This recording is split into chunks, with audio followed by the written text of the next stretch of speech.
Começamos mais um episódio do podcast do Mesa em Cena. Hoje o tema é sobre, mais especificamente, o Deus e Diabo na Terra do Sol e o Dragão da Maldade contra o Santo Guerreiro. Mas, como não dá para falar desses filmes sem falar do cinema novo também e da filmografia do Glauber Rocha em si, a gente pode acabar passando por mais coisas e abranger mais coisas. Então, é isso. Eu sou o Lucas Silva Valese. Eu sou Pedro Lotar. Eu sou o Benjamin Medeiros. Bom, e se você ainda não acompanha o Mesa em Cena, a gente tem a nossa página no Instagram, que é o @mesa.em.cena.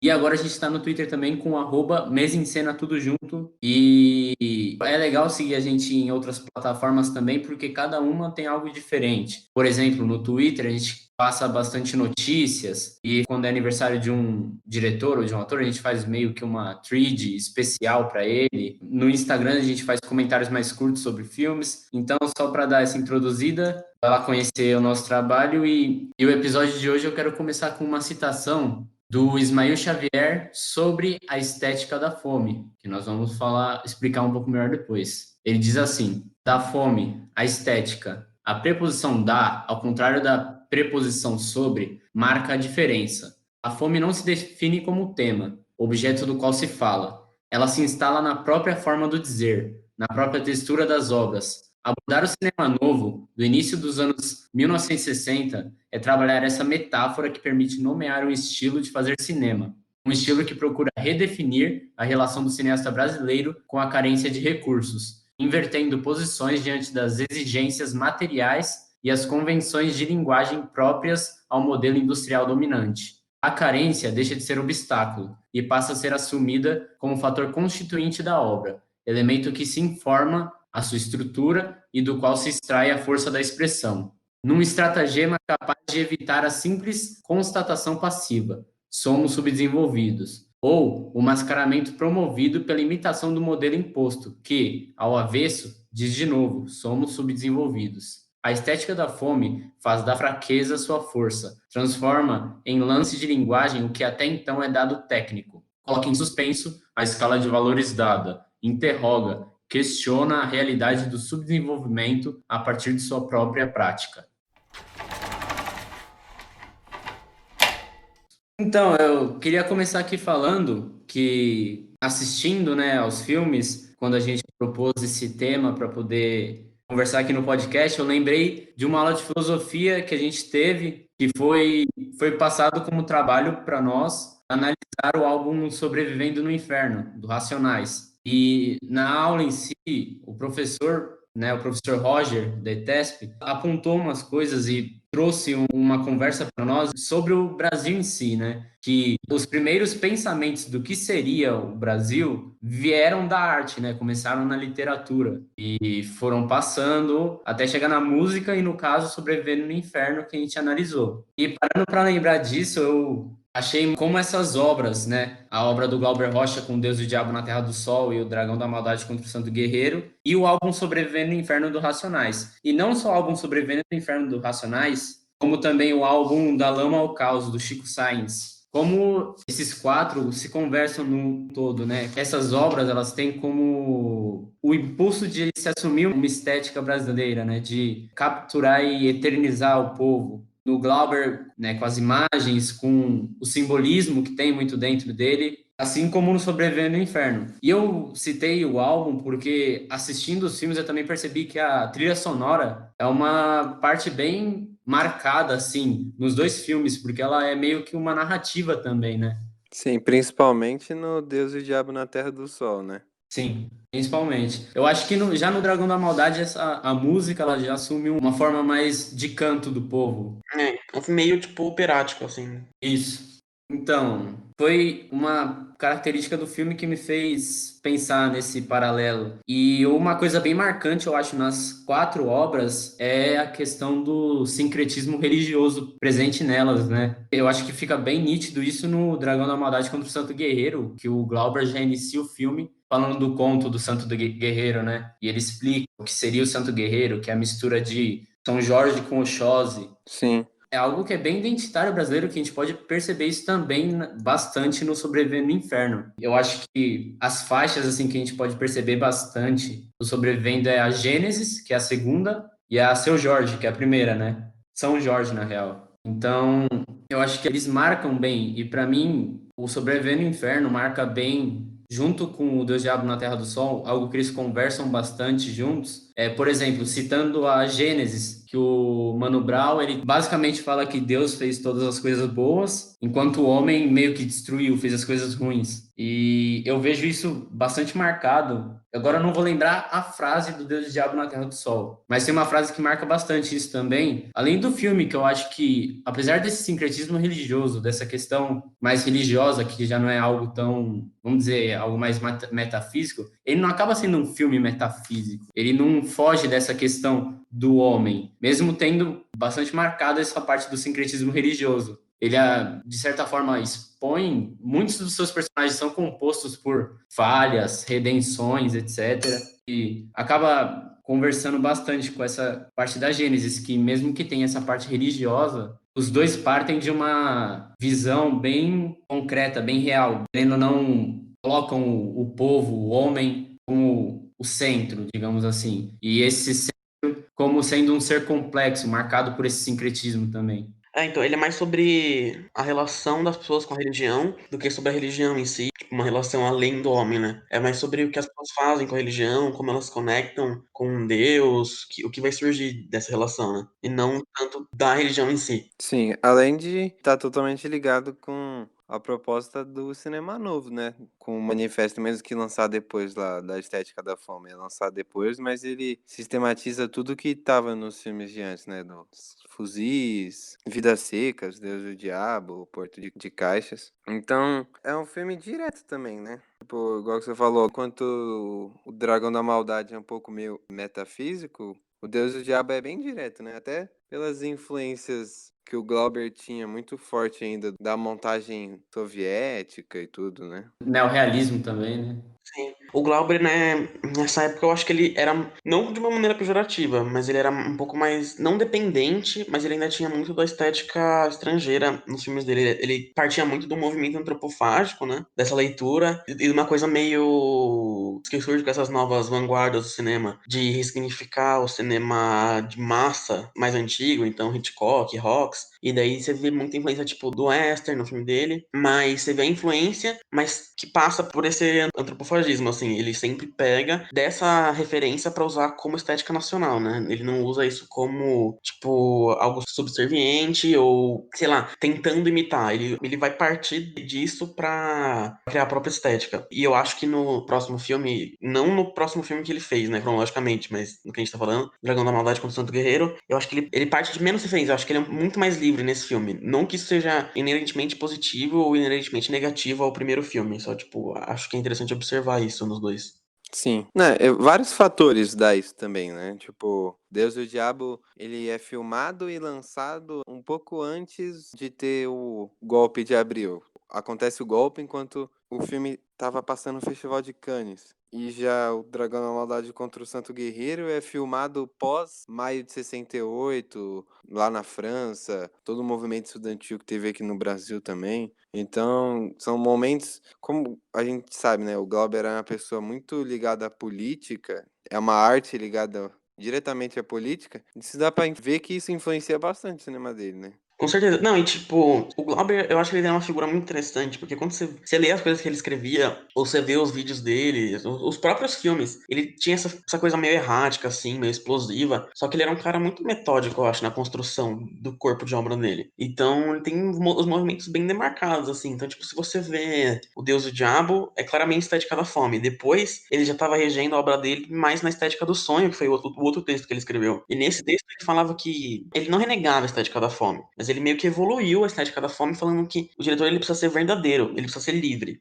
Ele diz que o cinema do terceiro mundo tem que estar ligado à arte revolucionária e ela não é uma arte estática, então ela vai estar sempre evoluindo. Então você tem que sempre estar aberto a novas possibilidades. Ela tem que estar ligada às suas raízes, né? Então, tipo, ela tem que ser livre, ela tem que ser verdadeira, realmente, assim. E daí, na época do Deus e o Diabo, ele tava mais nessa da estética da fome, que era era a verdade pra ele na época, né? A liberdade dele era fazer isso e interpretar isso nos filmes que estavam sendo lançados. E depois ele já parte de uma coisa mais livre, assim, mas ele nunca é, sei lá, falso, né, nas coisas que ele faz. Sim. Em todos os filmes dele, até os documentários, assim. Tem um documentário que ele faz sobre a eleição do Sarney no Maranhão para governador em 66. Se não me engano, é Maranhão 66, um curta. Foi encomendado pelo Sarney. Sim, então. E ele utiliza totalmente a estética da fome lá, sabe? Sim, tanto que o Sarney ficou meio puto, assim, na época. Sim. Ele usou essa plataforma que deram pra ele como maneira de alfinetar, assim, porque ainda era uma época que o cinema era, sei lá, ele não tava sendo interpretado como o Glauber, né? Sei lá, não estavam levando ele muito a sério e tal. Tanto que, tipo, hoje em dia isso não aconteceria, sabe? Tipo, um político que nem o Sarney, com certeza não chamaria um cara tipo o KMF na época pra filmar a foto dele, tá ligado? Então, tipo, não era levado muito a... Não sei se não era levado a sério, mas, tipo, eles achavam que era uma coisa muito chique, assim, sabe? Ele ia transformar isso em algo super de alta classe, assim, entre aspas. Uhum. É, esse negócio de chique, alta classe, ele até fala na Estética da Fome, né? Você lê assim, você percebe como ele é uma pessoa meio explosiva até nos textos. Sim, Parece meio bravo reclamando. Certo, assim, né? Do pessoal que não entende o cinema novo, visão do colonizador europeu e aí a influência que isso dá na burguesia aqui brasileira. sim. Ela nunca ia sentir realmente o que estava sendo filmado, nunca ia passar realmente a visão que eles tinham. Tipo, teria que adotar essa estética. É, e ela tá sempre renegando essa estética também, né? Aham. É o que ele até fala no Estética da Fome, né? Eu tô aqui com um texto aberto e tem aqui, ó, isso que vocês acabaram de falar, ele fala, né? Deste modo, nenhum latino-americano comunica sua verdadeira miséria, mas tão somente uma série de equívocos que não terminam nos limites da arte, mas contaminam, sobretudo, o terreno geral do político. Nem o interlocutor estrangeiro compreende verdadeiramente a miséria do latino, porque para ele, os processos de criação artística do mundo subdesenvolvido só interessam na medida em que satisfazem sua nostalgia do primitivismo. Sim, então é aquela visão, tipo, o bonitinho, o bom selvagem, né? Sim, Exatamente, ele tem ó, entrevistas que ele fala sobre o bom selvagem, o indianismo brasileiro. Você percebe que a construção de uma identidade nacional era uma coisa que ele estava muito ligado, assim. Todos os filmes dele feitos no Brasil tem isso, né? Sim, sim. eu acho interessante também como que, nessa questão da estética da fome, os filmes do Glauber, nessa parte dele ser verdadeiro no que ele filma também, como que a câmera ela vira um artifício meio que ferramenta. Mas como essa mise-en-scène de ser verdadeiro, ela tá focada em capturar os movimentos, principalmente, né? Eu percebo muito isso também no O Leão de Sete Cabeças dele. Nesse filme, ele é muito interessado em capturar os movimentos, tanto que ele começa o filme, ele abre o filme com o que seria, né, os dois computadores ali, estão meio que brigando de uma forma meio selvagem ou estão querendo manter uma relação ali, parte dessa violência corporal, essa performance mais violenta. E como essa violência, ela acaba sendo também um interesse, não um interesse, mas um princípio que guia os filmes do Glauber. E eu acho interessante de reparar como que ele é semelhante nisso aos filmes do Kenji Mizoguchi, principalmente o Getsu, que é o Conto da Lua Vaga, né? Também tem bastante essa questão da câmera capturar essa violência dos homens. Sim, sim. É, o Terra em Transe é muito sobre isso, né? Tipo, o Terra em Transe é um outro lado da estética da fome. O Glauber considera ele a materialização exata da estética da fome, mas se parar pra pensar, é tipo, ele é um duplo meio que oposto do Deus e o Diabo. Enquanto o Deus e o Diabo tá focado no povo, o Terra em Transe tá focado na burguesia intelectual, de esquerda, progressista, nos governos assim, né? Ele tá focado no governo, assim, né? É, então, sim. Do tecnocrata ao cara do povo, assim, mas ele tá focado nessa coisa meio burocrática da política, né?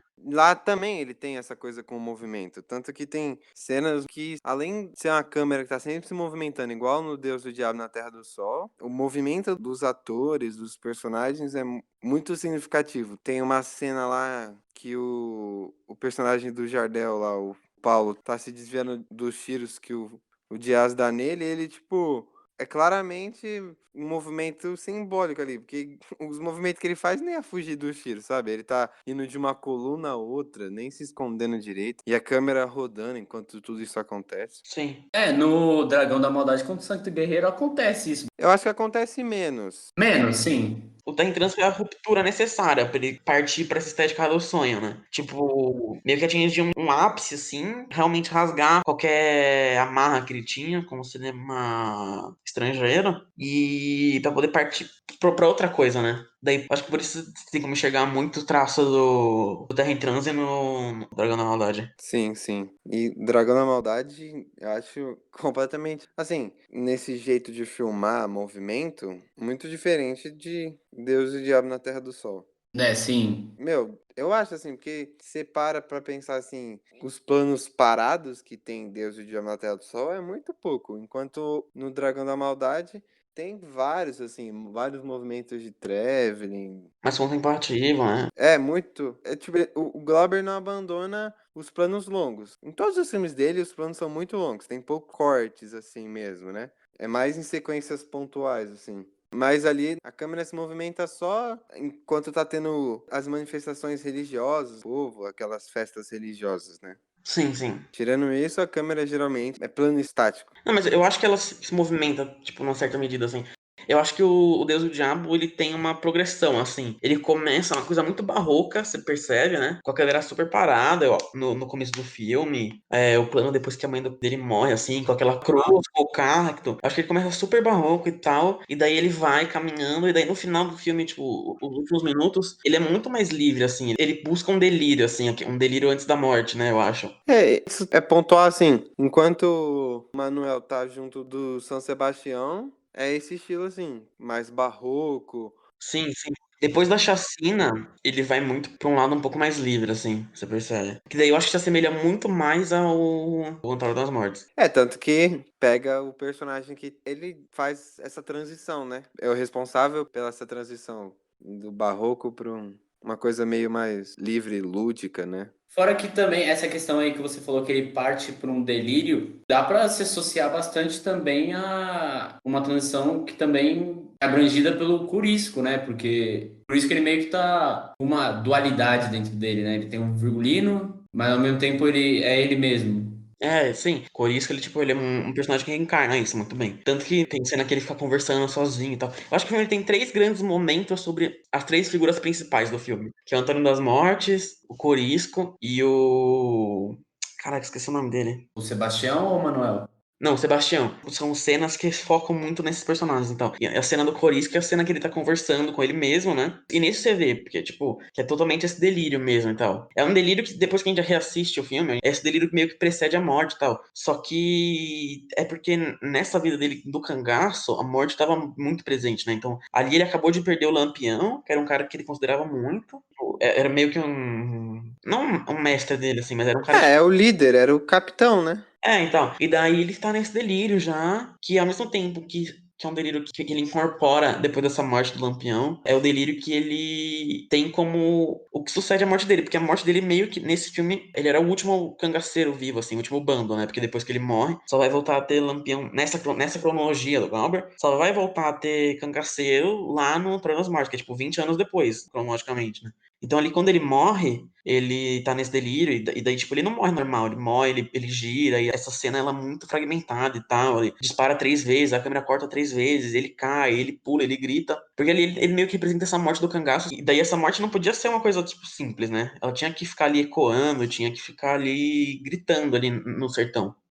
Agora falando do Deus do Diabo propriamente dito, eu acho que o filme ele tem a verdade nesse filme é muito importante, assim, em dois aspectos. Na abordagem do Lauber, né, que era essa coisa meio de denúncia, então meio que para um lado mais neorrealismo, de mostrar a verdade. Só que dentro do lirismo da obra, acho que o mais interessante, assim, é ver que não é um filme sobre quem tá certo, basicamente. Óbvio que você tem os personagens que você percebe que não estão errados, né? Mas o filme é muito sobre quem tá sendo verdadeiro, quem tá tendo uma relação verdadeira com o mundo ali. Então, tipo, você tem um embate muito claro entre corrupção E a verdade, gente. Então, as cenas que, por exemplo, o padre, o coronel e o Antônio das Mortes estão conversando, é muito sobre essa corrupção, assim. Então, mesmo eles estando sozinhos na igreja, ela fica essa coisa meio dura, assim, com as sombras, e eles falam tudo muito sussurrado e tal. Essa coisa, tipo, é muito sobre aquela corrupção, sobre eles saberem que eles estão errados, então. E daí, o personagem do Antônio das Mortes, ele vai se redimindo, e ele vai ter outra cena lá pro final, que é uma outra cena, tipo, de heroísmo, assim, que é quando ele. Você sabe que esse cara, ele meio que admite que ele sabe que não tá certo, só que ele acha que ele precisa matar, ele precisa acabar com essa guerra para que o sertão se renove. E ele fala para aquele cara que é cego, sabe? E entrega o Manuel e a esposa pro bando do Corisco.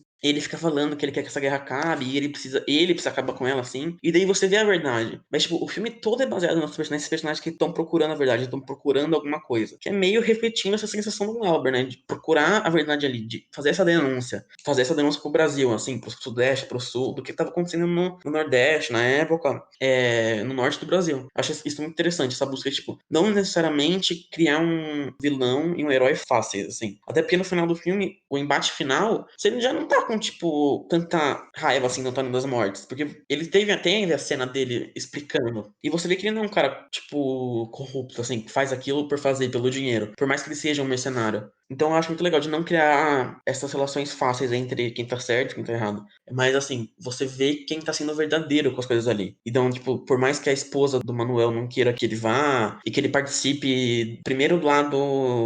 Como que é o nome? Dos beatos, ser um beato lá junto com. Primeiro que ele não quer que seja um beato, depois ela sempre tá, tipo, tentando fazer com que eles voltem pra vida passada que eles tinham, né? E o filme tem muito esse movimento de renegar aquilo. Só que ela não é demonizada, porque na cabeça dela aquilo é certo, tipo, ela é uma trabalhadora ali, ela quer continuar ali, porque ela vê esse mundo de guerra assim, do sertão, essa coisa mais da polícia, do cangaço, do jagunço, uma coisa muito negativa, e você sente a verdade nela, não é demonizada. E daí esse embate é muito interessante. Dele, por exemplo, que ele enxerga que ele vai conseguir mudar umas coisas, primeiro indo com o São Sebastião e depois participando do bando. E você sente isso nele, sabe? E por isso o final é tão forte, eu acho. Porque meio que você quebrou tudo aquilo, você quebrou tudo pra ele, ela também não tem mais volta agora, porque eles estão meio soltos ali, sabe? Isso é muito importante. Essa coisa de não criar falsos heróis fáceis, né? Um caminho fácil pra você ter um herói. Sim. Eu acho que também o que resume bastante o que você falou em questão do Manuel, né? Porque ele também é um personagem que reflete bastante essa busca pela verdade. Essa quebra que você falou, acho que se reflete muito no final. É basicamente ele correndo sozinho. O Glauber, ele capta a vastidão ali do que seria a vastidão do sertão. E o Manuel correndo meio que em direção a nada ali no meio. Então, Esse plano final é absurdo, assim, porque ele tá correndo no sertão, ele tá correndo pro mar, assim, mar ali de fundo. Uma hora ele vai se encontrar, pensando numa lógica assim, com o mar. E durante a primeira hora do filme, né, que o filme é dividido bem assim, na primeira hora é com São Sebastião, na outra hora restante é com Corisco. Tem lá aquela profecia, né, que o sertão vai virar mar, mar vai virar sertão. Tem a música que canta isso também. E esse plano final estabelece essa dualidade ali, né? sim. Reafirma isso aí de acreditar, porque mostra que o Manuel nunca deixou de acreditar nisso. Tanto que várias vezes ele, mesmo estando ali no bando do Corisco e tudo, ele tem uns embates ali, né? Tem uma hora que ele compara Sebastião com Lampião, com Virgulino, e o Corisco fica irritado. E ele tenta matar, ele fala que quer matar o Corisco, né? A mulher dele impede. Eu acho que no Deus e Diabo, mesmo sendo mais direto e o dragão tendo mais contemplativas, no Deus e Diabo eu vejo umas cenas que são contemplativas também. Ah, não, com Sim, certeza. claro. Uma cena que é bem assim, é exatamente ligado nessa questão do embate, que o Curisco, ele basicamente está naquela dualidade dele entre Virgulino e Curisco, e a câmera meio que acompanha o Manuel e acompanha o Curisco falando ao mesmo tempo, sabe? Que o Manuel se movimenta um pouco assim, e ela capta, ao mesmo tempo que ela capta o Curisco nessa dualidade, ela capta meio que a indignação do Manuel, o rosto dele de indignação. Sim, sim. São planos, assim, com uma simbologia muito forte. Aqui nessa sequência, diversas vezes o rosto do Corisco tá dividido. Ou só filmando literalmente metade do rosto dele num canto, assim. Ou ele dividindo com a espada, né? Aham, não, eu acho que a cena, eu vou voltar lá no começo do filme. Eu acho que ele tem uma construção do primeiro momento do filme até a cena que ele tem o encontro com o São Sebastião, que ele sobe o monte com a esposa dele e ele encontra. Eu acho que essa construção é muito perfeita, que ela vai as coisas de uma fome tipo, a um espetáculo, assim, porque ele te intui tanto desse mundo de fome, de miséria ali, e depois ele mata o cara e a polícia vem e mata a mãe dele e tal. Daí você já tem uma cena que é super contemplativa ali, que é os dois ali no túmulo, a cruz e o cacto, assim, né? Que é tipo, você já vê que vai ter toda essa vida permeada por esse sertão, que também é um personagem, assim, né? Ele cria meio que um sertão mágico, assim, um sertão que não existe. Não que não existe, mas assim, temporalmente as coisas ali não fazem muito sentido na realidade e tal. Porque realmente a questão dele é criar esse sertão nesse filme, né? Que esmaga o sonho dos personagens e tal. E usar esse sertão como personificação de várias coisas, né? Então, tipo, toda essa corrupção, ela vai também se perpassar pelo sertão, por essa vida seca, assim, onde, tipo, a cobra mata o gado dele, que ele tá levando pro coronel, as pessoas morrem de fome, de sede, e as pessoas não têm muita esperança. E tudo isso é perpassado pela figura do sertão, né? Ao mesmo tempo que ela vem de fora. Ele cria essa metáfora dentro do próprio filme, né? Do sertão como essa figura opressora também. Logo no primeiro plano, já estabelece isso, que ele encarando a vaca morta, né? Com as moscas, as larvas em cima já. Sim, então. E daí esse plano dele no velório. Eu não sei se é a mãe dele ou se é a mãe da mulher. É a mãe dele, né? É a mãe dele, é a mãe dele. É, então. Ele ali, e daí bem em cima da cruz, assim, por causa da perspectiva, fica o cacto, assim, que é tipo, o que representa meio que o sertão é um cacto, né? Que é a planta ali que nasce no meio do nada, tudo seco e tal. E que até representa um pouco de esperança e tal, porque ela é super resiliente e tem toda essa simbologia do sertão, o cacto, né? E aí, depois de dele te intuir nisso, ele vai ter toda essa subida pro monte, né? Na montanha, que já é super simbólico, né? Porque você tem essas coisas, igreja sempre numa montanha, assim, né? Tá subindo. Primeiro, pra subir, você tem que passar por todo um caminho mais tortuoso e de cansaço. E aqui ainda é bem mais representado, porque ele ainda tá no embate com a esposa dele, que não quer que ele vá. E daí ele fica brigando com ela, empurra ela e tal. Você tem todo esse caminho tortuoso de subir a montanha, subir o monte e lá se aproximar de Deus. E daí essa cena é tão forte porque, tipo, o filme acabou de começar, tá, tipo, nos primeiros 25 minutos ainda. Ele já instituiu tanto desse mundo que quando chega o São Sebastião, ele é filmado de um jeito, assim, que é meio livre, mas também é barroco. Ele filma o rosto de todas aquelas pessoas ali e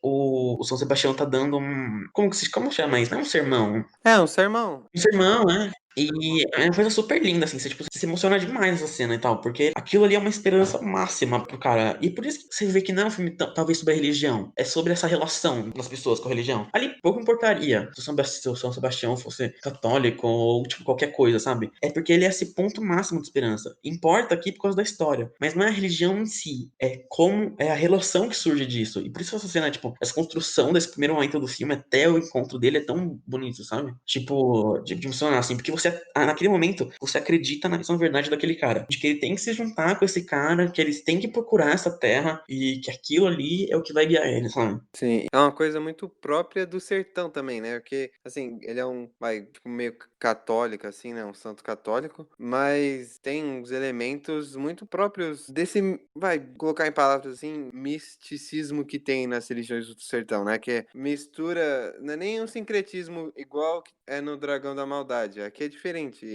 como se fosse outra religião mesmo. Ele mistura elementos do católico, elementos que ele cria ali na hora. Aí posteriormente tem sacrifício humano, então. Então você tem uma coisa super violenta ali ainda, né? Que remete muito ao catolicismo mais antigo, assim. Muito pra representar essa coisa da violência ali, né? E vai criando uma identidade nacional também, né? Tá sempre buscando isso. Então, essa questão do sertão ser o personagem também ali é algo que a gente vê se refletindo em bastante, não só no cinema do Glauber, mas em outras obras também. Por exemplo, uma obra que é isso, acaba sendo isso, mas é o Curtiço, né? Que o Curtiço em si é um personagem.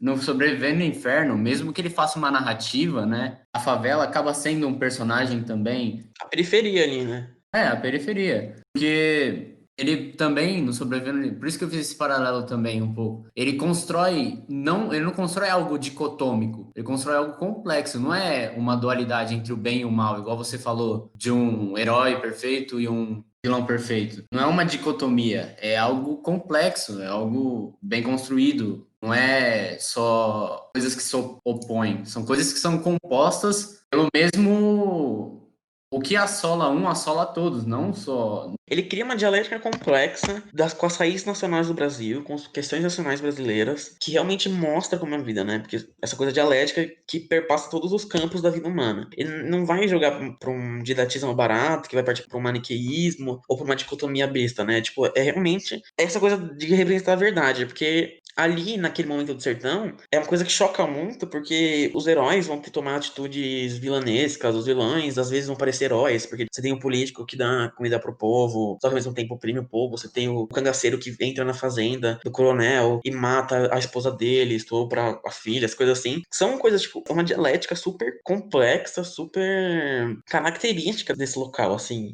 e super violenta, que precisava ser mostrada, né? Então, ele cria isso pra representar. Ele leva a sério esse tema, né? Não leva como uma coisa besta que você consegue contar numa simples história de... Por isso aqui entra a antropofagia, né? Por mais que o western do John Ford, por exemplo, seja muito complexo, você vê que tinha um movimento ali meio de criar uma história de vilões e heróis colonizadora e que contava a história do europeu, do branco ali que matava o índio, sabe? Uma coisa assim. Você colocando em linhas gerais, assim. Claro que tendo uma visão mais complexa, mais de perto sobre o assunto, você consegue tirar outras visões ali. Só que, tipo, é isso, é essa antropofagia do western. Não teria como fazer uma denúncia, uma visão tão forte como essa, se ele criasse uma história tão, de novo, não falando do western, que é uma história besta, mas tão fácil com essa dicotomia que tinha em tempos anteriores, sabe? E por isso tem que partir desse novo antropofágico pra criar essa nova relação com heróis e vilões, que é muito interessante. Exatamente. E essa relação entre heróis e vilões, que não é definitiva, assim, entre bem e mal, se dá claramente no título, assim, Deus e o Diabo na Terra do Sol, e aí você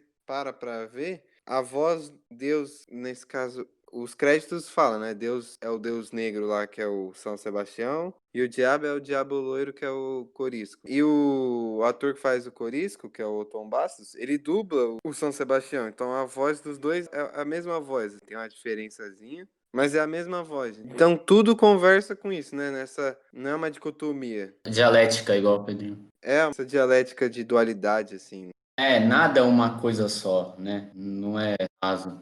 E também não é uma coisa muito simples, tipo yin yang, assim, né? É muito maior que isso. Não tem margens demarcadas, assim. É tipo um jogo muito. Que tem linhas muito borradas, assim, entre as coisas que acontecem ali, né? Fazendo parte dentro do cinema moderno, né? Tratando do cinema moderno dessa ambiguidade, ele é algo totalmente ambíguo. Sim. Totalmente ambíguo. Não existe algo que é imposto para você ali. Ele parte da captura real dessa busca dessa verdade, mas ele constrói essa ambiguidade de maneira muito trabalhada, é muito trabalhado isso. Sim, é sempre parte dos momentos meio de desconstrução, de traição, né? Que perpassam a obra ali, pra criar essa coisa de ambígua, de verdade. Tanto se você pega, que nem o Ben já falou no começo, o filme tem dois momentos muito bem demarcados, né? E os dois momentos também tem momentos entre eles são muito demarcados. Você tem o começo de total miséria, assim, fome, e aí você tem uma esperança e uma guerra, assim. E daí ele refaz isso na segunda parte. Então você tem ali ele matando o cara, total miséria, a esperança dele quando ele encontra o São Sebastião e depois a chacina, e depois a total miséria, porque eles começam a andar lá pelo sertão, e nisso você tem toda a traição. Não chega a ser uma traição, assim, mas já é toda uma desconstrução do São Sebastião, porque, tipo, ele tava ali pra fazer o sacrifício da criança e tal, uma coisa que, tipo, você olha e choca, e daí tem a corrupção do Antônio das Mortes e tal, e daí beleza. Daí ele continua toda aquela miséria, ele entra pro bando, e daí nessa parte entra uma coisa mais de delírio e tal, onde as coisas já ficam mais ambíguas, porque tem momentos em que eles estão super bem, e depois eles começam a brigar, só que tudo isso precedendo essa guerra de novo, essa batalha, e daí você chega no final do filme que é uma coisa meio catártica, assim, ele morre, e essa coisa que a gente já comentou sobre a morte do Coriscas, sobre essa cena final, assim, dele correndo. Eu acho que isso é muito interessante, essa ambiguidade, ela tá muito presente na construção dos arcos, né? Tem um fator também que eu acho que é bem contemplativo assim no ser dele dentro do filme é o personagem da... Esqueci o nome dela, mas é a que anda com o Corisco, anda com o bando do Corisco. É Dada, se eu não me engano. Isso, a Dada, é isso mesmo. Que na história real, assim, é a única pessoa do bando do Lampião que sobreviveu, né? Morreu de velhice. O resto, o Virgulino e a Maria da Bala morreram em 38, Corisco morreu em 40, na vida real. Ela é um personagem muito, de certa forma, contemplativo também e marcado por essa ambiguidade, por mais que ela seja meio... Ela é um personagem bem contido, né? Mas é que essa contenção dela, ela ser contida faz parte do que a personagem dela quer passar, né? Que é uma personagem que ela já tá assolada por essa guerra, vamos dizer assim. Ela já enxerga a verdade e vê que essa guerra não vale a pena, mas ao mesmo tempo ela não pode trair o bando. É, não pode largar aquilo, né? Além que ela representa muito bem essa que o Pedrinho falou, a segunda metade é muito menos definida as coisas, né? Tipo, as linhas que definem os limites são muito mais esfumaçadas, assim. Tanto que tem uma tensão muito grande. Toda a sequência lá, quando o Corisco conversa com ele mesmo, ele com o Virgulino nele mesmo, né? E aí a Rosa tá na frente da Dada e meio que cria uma espécie de uma tensão sexual ali entre o Corisco e o Manuel e a Dada e a Rosa. Eu ia comentar isso. Eles fazem um contraponto muito legal. Não exatamente é isso, mas você consegue enxergar um duplo entre Dadá e Corisco e Rosa e Manuel, né? Principalmente nessa questão da desesperança da mulher, não desesperança, mas tipo, essa sensação das duas mulheres de não querer muito aquilo que tá acontecendo mais, enquanto você tem esses dois caras que eles estão ainda acreditando muito nessa guerra, assim, né? E daí você tem essa questão tão interessante, que já é estabelecida logo nessa primeira cena, tipo, porque você vê a Dada e o Corisco antes do Manuel e Rosa chegarem, né? Que é eles conversando e tal, e você já consegue criar essa relação. E daí quando eles se encontram e cria essa meio tensão sexual entre os dois, é muito interessante você ver, né? Tem essa relação meio deles como duplo um do outro ali naquele momento. Aham. E é interessante também, né? Que a gente se depara com Corisco e a Dada e os outros dois cangaceiros que estão junto, enquanto eles estão matando um pessoal ali, né? Sim, é. Eles acabaram de sair de uma chacina, assim, e o que aparenta ser a salvação deles começa a partir de outra, não a chacina, né, mas de uma violência brutal, assim, porque eles estão lá decapelando os caras, cortando a cabeça, tudo. Sim, sim. É sempre essa coisa, tipo, dessa violência que tá ali a todo momento, né? Ele enxerga como uma esperança ali. E é o cara que tá invadindo um lugar ali. E depois é nesse filme, né? Que eles entram num casamento lá. Aham. É a mesma coisa, e daí, tipo, eles vão lá e pegam a mulher e, mano, é uma cena super violenta, assim, só que. É, e quando ele tá com os Beatos lá e com o Sebastião, eles já vão pra um monte de lugar, bate um monte de gente, assaltam um monte de coisa. É, sim, eles chegam na cidade, eles catam o pessoal da igreja e não tem essa diferenciação, você não sabe. Quem eles estão pegando aqui, o pessoal da igreja, uma pessoa que tá passando na rua. O filme não faz questão de te explicar ou deixar claro, porque realmente é essa coisa completamente ambígua, sabe? É literalmente eles pegam um grupo de mulheres e começam literalmente chicotear, é a cena. É, sim, é. E daí também tem uns povos da igreja, assim, você percebe, com a roupinha de igreja lá, e um pessoal na rua, assim, X, eles pegando. É pelo menos é o que pareceu pra mim. Não sei se é isso mesmo. Mas uns que não eles não mataram, tem a cena deles andando ajoelhado até o Sebastião, né? Ah, sim, pedindo perdão, é, sim. A violência é uma coisa muito presente no filme todo, porque até você seguir, assim, o Sebastião, né? Ele pede pro Manuel ser violento. Eu não lembro exatamente como que é, mas é alguma coisa assim de dele ser meio que um soldado, assim, né? Violento, matar, fazer as coisas que ele pedir. E aí, a cena que o Manuel carrega uma pedra lá. É, que é a cena que ele tá se libertando dos pecados, né? Sim, então, é sempre é um autoflagelo, assim, é uma autoviolência, né? Ele tá se automutilando, mais ou menos. É basicamente a gente retorna para aquela questão do árduo que o Pedrinho falou, né? Ele carrega a pedra o caminho inteiro até o topo do monte de novo. É, que daí chega numa capela e depois ele tem que voltar, pegar a mulher e a criança, né? Vira quase que um ritual de sacrifício, né? É, sim, as coisas de subir ajoelhado e. É, sim, todo um ritual. O sacrifício dele ali para chegar lá no topo. Após isso, tem o sacrifício da criança, né? E da mulher. Sim, essa coisa que passa a violência por todos os tecidos, assim, do sertão. A frase lá. Eu não sei quem fala essa frase. Eu acho que é o coronel. Ele fala que lá ali só tem duas leis: a do governo e a da bala. Só que o filme inteiro a gente não vê a lei do governo funcionando ali. Então, pra deixar bem claro, esse filme aqui, durante essa exibição assim, não vai ter a outra lei, né? Vai ser só a bala ali, só a violência. Porque você não vê nem no outro, nem no Autor das Mortes tem essa interferência governamental. Aqui nesse filme eles citam em um trecho muito pequeno, Canudos, e quando realmente veio as tropas do Exército Federal interferir, né? É, mas eu acho que Canudos permeia um pouco o filme ainda, mas assim, acho que quem representa mais essa ideia que é falado que Canudos ainda tá muito no imaginário das pessoas é a Rosa, que ela tem o medo de ficar com os beatos e tudo. Tanto que ela fala pra ele, né? Mataram criança, mataram mulher. Sim. Não, mas é isso que eu tô dizendo. Só como exemplo, né? Que é o único momento ali no filme onde é citado essa força interferiu no sertão. Porque a lei ali é própria. O único momento em que teve a interferência foi em Canudos. E aqui eles já estão contratando o Antônio das Mortes, o Jagunço, para evitar isso. Porque eles querem resolver a lei deles ali. Nessa violência que infecta, assim, todos os tecidos do sertão, assim, que vai dessa corrupção, a esse autoflagelo, a morte, ao assassinato, a guerra, tudo isso. E partindo dessa parte da violência, né, da guerra, da luta ali no sertão, né, dessa coisa que permeia o sertão, é um outro paralelo que eu escrevi aqui para traçar com outra obra, que é o Da Lama ao Caos, do Chico Science. Que isso fica bem nítido na faixa que abre. A faixa que abre, na real, são duas faixas juntas, né? Que é um monólogo ao pé do ouvido. Basicamente um monólogo, né, do Chico, e ele tá meio que saudando as imagens anteriores, né? Ele fala de Lampião, fala dos Panteras Negras.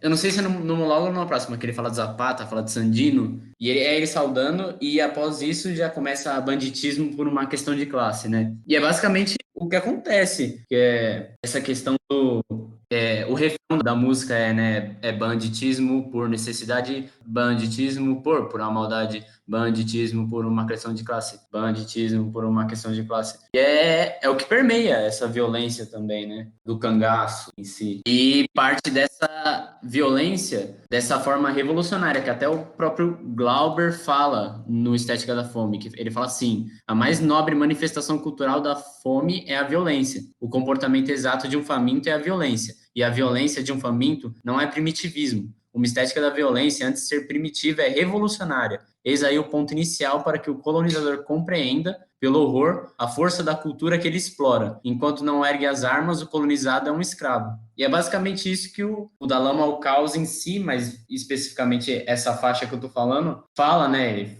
fala bastante dessa questão revolucionária no álbum. E o banditismo social é um fenômeno, mas que depois ele foi muito estudado pelo Hobsbawm lá. Então, tipo, é um fenômeno muito importante para o Brasil. Essa coisa do cangaço, por exemplo, que eu acho que é a representação máxima do banditismo social no Brasil, né? E o filme, ele foca bastante nisso, até, mas ele dá um ponto final no final do filme com esse banditismo, assim, né? Sim, a morte ali. Então, e é de novo ele querendo buscar uma identidade nacional construída a partir da violência, mas que não vai se sustentar pela violência, né? Então, só dá pra encerrar a violência com a violência, né? O Antônio da Morte só vai conseguir encerrar a guerra matando, na visão dele. Mas aí com isso vai criar uma liberdade ali, que é a cena final, né? O cara correndo meio que pra liberdade. Várias interpretações dá pra tirar dali. Você tira muita coisa dali. Rosa caindo também, né? Tipo, ele se desvinculando de uns laços assim que prendia ele, porque a partir do momento lá depois que a mãe dele morre, a Rosa vira tipo um obstáculo pra ele assim, pra ele no que ele quer acreditar, no que ele quer seguir, né? Na visão dele, ela é um obstáculo, tanto que o sacrifício lá da criança é só pra curar ela, né? Sim, é pra banhar no sangue da criança. Mas ela faz um contraponto meio que questionando nas coisas que ele acredita assim, né? E essa coisa da morte do Corisco que meio que ecoa ali pro final, né? Porque ela traz meio que a desesperança máxima ali naquele momento. Por mais que ela continue reverberando. Também tem isso. Não tá correndo pra algum lugar, tá fugindo de algum lugar também, né? Sim. Tá sem rumo, assim, saindo de algo e sem saber pra onde vai, tá ligado? Faz até mais sentido. Principalmente quando ela cai, né?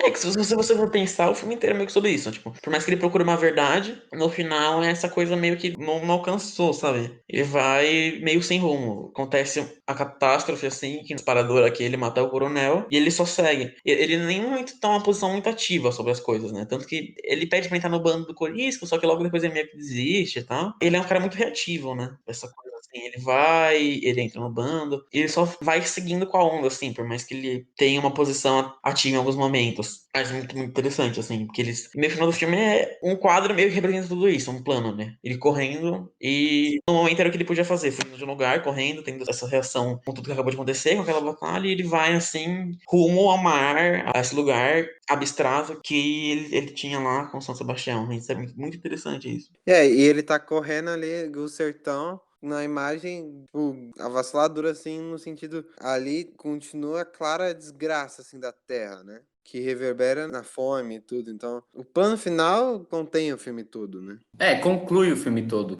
Então, essa questão também que o Benjamin falou, né, dele abandonar a mulher dele, também parte de um. Ele não no filme, essa questão da mulher dele sempre querer voltar pra vida deles, né, de trabalhador, as coisas, é algo que meio que deixa ele um pouco menos preso ao delírio dele. Nesse momento que ele corre, ela cai, ele deixa ela pra trás e vai em busca dessa coisa abstrata, é uma rendição, ele se rende ao próprio delírio, basicamente, ele também. Sim.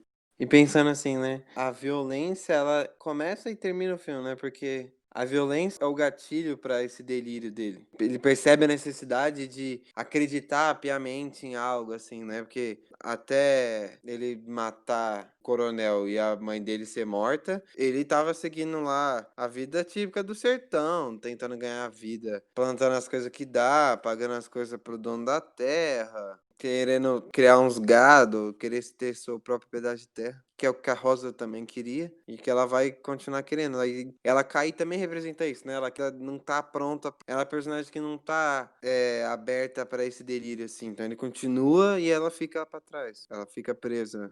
Sim. Eu vou só fazer uma pergunta. Vocês acham que ele é, tipo, um épico, assim? Porque eu vejo muita gente falando isso, que ele é o maior épico brasileiro. Como assim um épico? O que seria um épico? Não, um filme épico, assim. Proporções épicas? Proporções épicas, histórias épicas, assim, pensa, sei lá. O western, né, geralmente são filmes épicos, né? Western, sei lá, os filmes do David Lean lá. O do Kurosawa. Exatamente. Cara, eu não enxergo muito um filme épico, não, até porque é uma visão muito limitadora pra esse filme, porque é uma visão muito fora dessa estética, né? Épico seria uma coisa grandiosa e tal, e esse filme é focado nas pequenas coisas, né? Então, eu acho que ele aborda temas grandiosos, mas ele faz de uma maneira tão. Então, primeiro que ele aborda uma coisa extremamente grandiosa, que é toda essa sociedade que nasce de um bioma, assim, né? Essa coisa do sertão. Mas não sei, não acho que tem essa abordagem épica nesse sentido, porque não faz sentido você falar que esse filme é épico. Não é a visão que constrói esse filme. Eu acho que eu até consigo entender o porquê falam, mas também, pra mim, não faz muito sentido também. Não, sim, sim. Eu concordo, eu só quis levantar esse questionamento. Pode talvez ser um filme épico se você despir a palavra de todo o sentido que ela ganhou durante o tempo, durante o cinema, e um filme de proporções épicas, talvez, assim, e de temas épicos. Mas se você pegar ela como ela foi sendo usada, acho que não faz sentido nenhum. Não, sim. Eu acho que são temas épicos, mas o filme não é épico, entendeu? Não, porque seria uma visão limitadora, na real. Eu não cheguei a achar algo, mas ele é o roteiro, né? Eu digo, é inspirado em algum livro, alguma coisa assim, alguma história? Não sei. Tem relatos que é inspirado em algumas histórias que o Glauber ouviu conversando com as pessoas, mas é uma história original, assim. Ah, sim. Corisco ser morto é um fato que aconteceu. Por isso que existiu, né? Sim, e outras comunidades que seguiam uma figura meio messiânica além de Canudos existiram no sertão também, depois de Canudos. Mas, assim, baseado em alguma coisa, não, a história é bem original. A única coisa que não foi feita pro filme, até onde eu sei, é as músicas do Vila Lobos, que são as músicas instrumentais, assim, sem fala. As músicas de cordel é o Glauber que escreveu, e quem fez o arranjo e canta é o Sérgio Ricardo. Quem morreu, a gente tá gravando hoje dia 26, ele morreu dia 23, né? Agora de julho. A gente fez uma thread sobre no Twitter Mesa Insano também, né? Quem quiser conferir e dar uma explicada boa sobre a obra, a vida dele. Uhum. Ele foi músico do Bolsonaro, ele foi cineasta também, né? Eu tava pra ver a Hora do Espantalho. Não era Hora do Espantalho. A Noite do Espantalho. Eu tava pra ver esses dias, mas eu acabei não vendo. Mas tá na minha lista já. Eu tô querendo ver o outro dele lá de 64, que eu esqueci o nome agora. Esse Mundo é Meu, um negócio assim. O pessoal fala que tem um dos planos mais bonitos do cinema. Ah, o da Roda Gigante? Ah, sim, eu vi. Quem fez? Eu vi esse tweet. Acho que foi o. Meu, eu não lembro. André Renato, eu acho que é o cara que tem o canal Sombras Elétricas. Acho que foi ele. Só pra dar uma curiosidade aqui, assim, ele completou, o Deus e o Diabo na Terra do Sol completou 56 anos, dia 10 desse mês agora. Ah, é verdade, eu vi o pessoal comemorando esse dia tá. Que ele estreou no Brasil, né? Sim. Porque eu li uma biografia que tem do Glauber que conta até quando ele lança O Deus e o Diabo. Conta desde a infância dele até aí. E ele demorou pra voltar por causa do golpe, né? Eles tiveram que ficar mó cota lá, sem dinheiro na França, esperando ter a oportunidade de poder voltar pra cá. Sim, é. Ele não ganhou a Palma de Ouro na época, mas essa última lista que lançou da Abracine, ele tá em segundo lugar. Segundo melhor filme da história do Brasil. Qual que é o primeiro? Tá atrás de Limites, só. Do Mário Peixoto. É, eu assisti. É, mas o pessoal fala que o pessoal considera assim que o filme praticamente ganhou o Festival de 64 lá em Cannes, né? Porque Ah, é? Não sei dessa história. Por quê? não que consideram, mas falam que foi meio roubado assim. Tipo, todo mundo lá no festival, além do pessoal que era amigo do Glauber, dos brasileiros, todo mundo falava que era pra Deus do Diabo ganhar. Assim, cada país escolhe o seu filme, né? Naquela época. Aí Deus do Diabo foi o filme escolhido. O Vidas Secas conseguiu chegar na competição por um outro motivo que eu não tô lembrando agora, mas ele tava junto, o Vidas Secas do Nelson Pereira dos Santos, né? E o Vidas Secas é o terceiro. Tinha um outro filme lá que entrou pra história assim do cinema, que eu não lembro agora, e quem ganhou foi um filme totalmente esquecível, sabe? Você sabe quem foi? Foi um romance francês, uma coisa de chuva, de praia, um negócio assim. Deixa eu procurar aqui. Ele era o favorito, né? Isso quer dizer. Ele era o favorito e, tipo, o pessoal reclamou muito, assim. Imagina o Glauber esquentadinho, tipo, o Glauber em Veneza, porque ele não ganhou lá a última vez que ele participou de um festival com a Idade da Terra. Ele saiu levantando, gritando, xingando todo mundo na plateia, imagina aí. Não, o que aconteceu no Comandante da Terra? O Idade da Terra estreou em Veneza, né? A última vez que ele apareceu em um festival, assim. É porque ele morreu depois, logo depois, né? Ele morreu super jovem, né? Sim, com 41 só. Mas aí, eu não lembro o que ele falou, mas ele levanta e xinga todo mundo, falando que ninguém entendeu o filme, não sei o quê. Mas se você vê ele ganhando o prêmio de melhor diretor pelo Antônio das Mortes, ele é super tranquilo. Ele não fala quase nada. Ele sobe e pega, pega o. Não é um troféu, é tipo uma placa, assim. Sim. Pega, ele fala tipo um minuto e sai, tá ligado? Ele não fala nada. É, o filme que ganhou foi o do Jacques Demy, né? É, tava vendo aqui, Os Guarda-Chuvas do Amor. Então, é tipo, já ouviu falar desse filme aí? Quem, né? Essa biografia que eu li dele é mó engraçado, porque ele é uma figura mó meio controversa, assim, tipo, fora dos padrões. Teve umas tretas dele com os militares, assim, na época, né? Dele ser meio. Não amigo, mas tipo, dele ir numas reuniões com os militares, assim, na época. Ele é tipo um comunista extremo, só que ele era muito perseguido pela esquerda intelectual brasileira. A esquerda, depois de 64, ela meio que olha, ela renega o passado da esquerda brasileira. Tipo, ela fica num ranço meio que. Aconteceu meio em 68, assim, lá na França, que toda a esquerda, antes dessa esquerda nova, era muito ruim, porque ela, tipo, era stalinista e coisas assim, sabe? E ela não se preocupava com questões de raça, questões de gênero. E daí, meio que o Glauber ainda era muito extremo nesse sentido, né? E daí, por isso ele era meio renegado, assim. E também porque teve um nascimento de uma esquerda no Brasil que ele meio que não gostava, tanto que a esquerda que ele critica no Terra em Transe. Sim. Eu não lembro dessa história dele com os militares, mas ele meio que tinha ido acho que era pro Uruguai, assim, não lembro o que tinha acontecido direito, e ele meio que pirou numa história, um cara que tinha contado, que conseguiu destruir a ditadura meio que por dentro, assim, um cara meio infiltrado, tá ligado? Só que, tipo, eu lembro de um cara contando a história, assim, que tava com ele nessa reunião, e daí, tipo, o Glauber, no meio da reunião, assim, com os militares, ele acendeu um cigarro, um baseado, assim, tá ligado? Tipo, ele era muito loucão, então meio que ele logo já cagou pra essa ideia dele, assim, mas ele tinha essa coisa meio controversa, tá ligado? Ele personifica uma figura extravagante, né?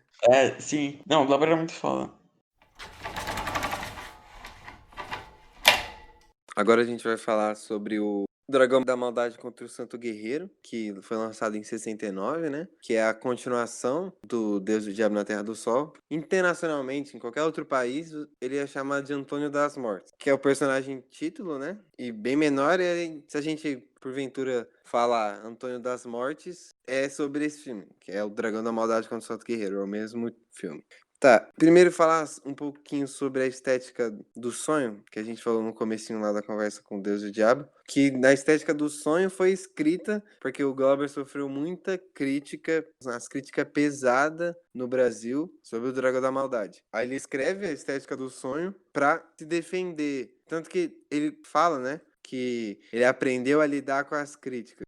Aqui, ó, um trecho aqui. Terra em Transe, de 66, um manifesto prático da estética da fome, sofreu no Brasil críticas intolerantes da direita e dos grupos sectários da esquerda.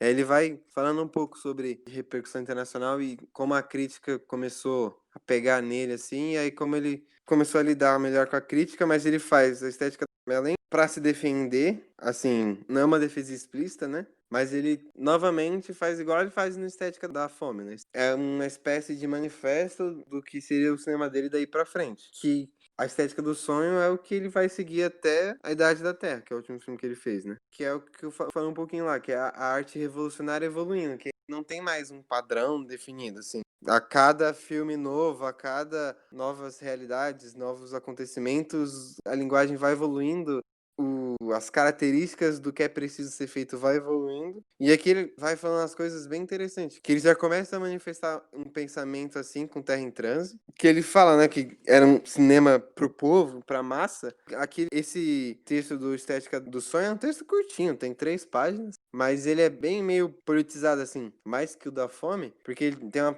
frase aqui que ele fala literalmente isso: o povo é o mito da burguesia. A razão do povo se converte na razão da burguesia sobre o povo. Então ele para de sistematizar como deve ser um filme para o povo e abre totalmente os caminhos, né? É, meio que prega a liberdade total, né? Aqui. Sim, é exatamente isso. O autor tem que ser livre. Que é baseado no sonho. O último parágrafo do texto é: não justifico nem explico o meu sonho, porque ele nasceu de uma intimidade cada vez maior com o tema dos meus filmes, sentido natural de minha vida.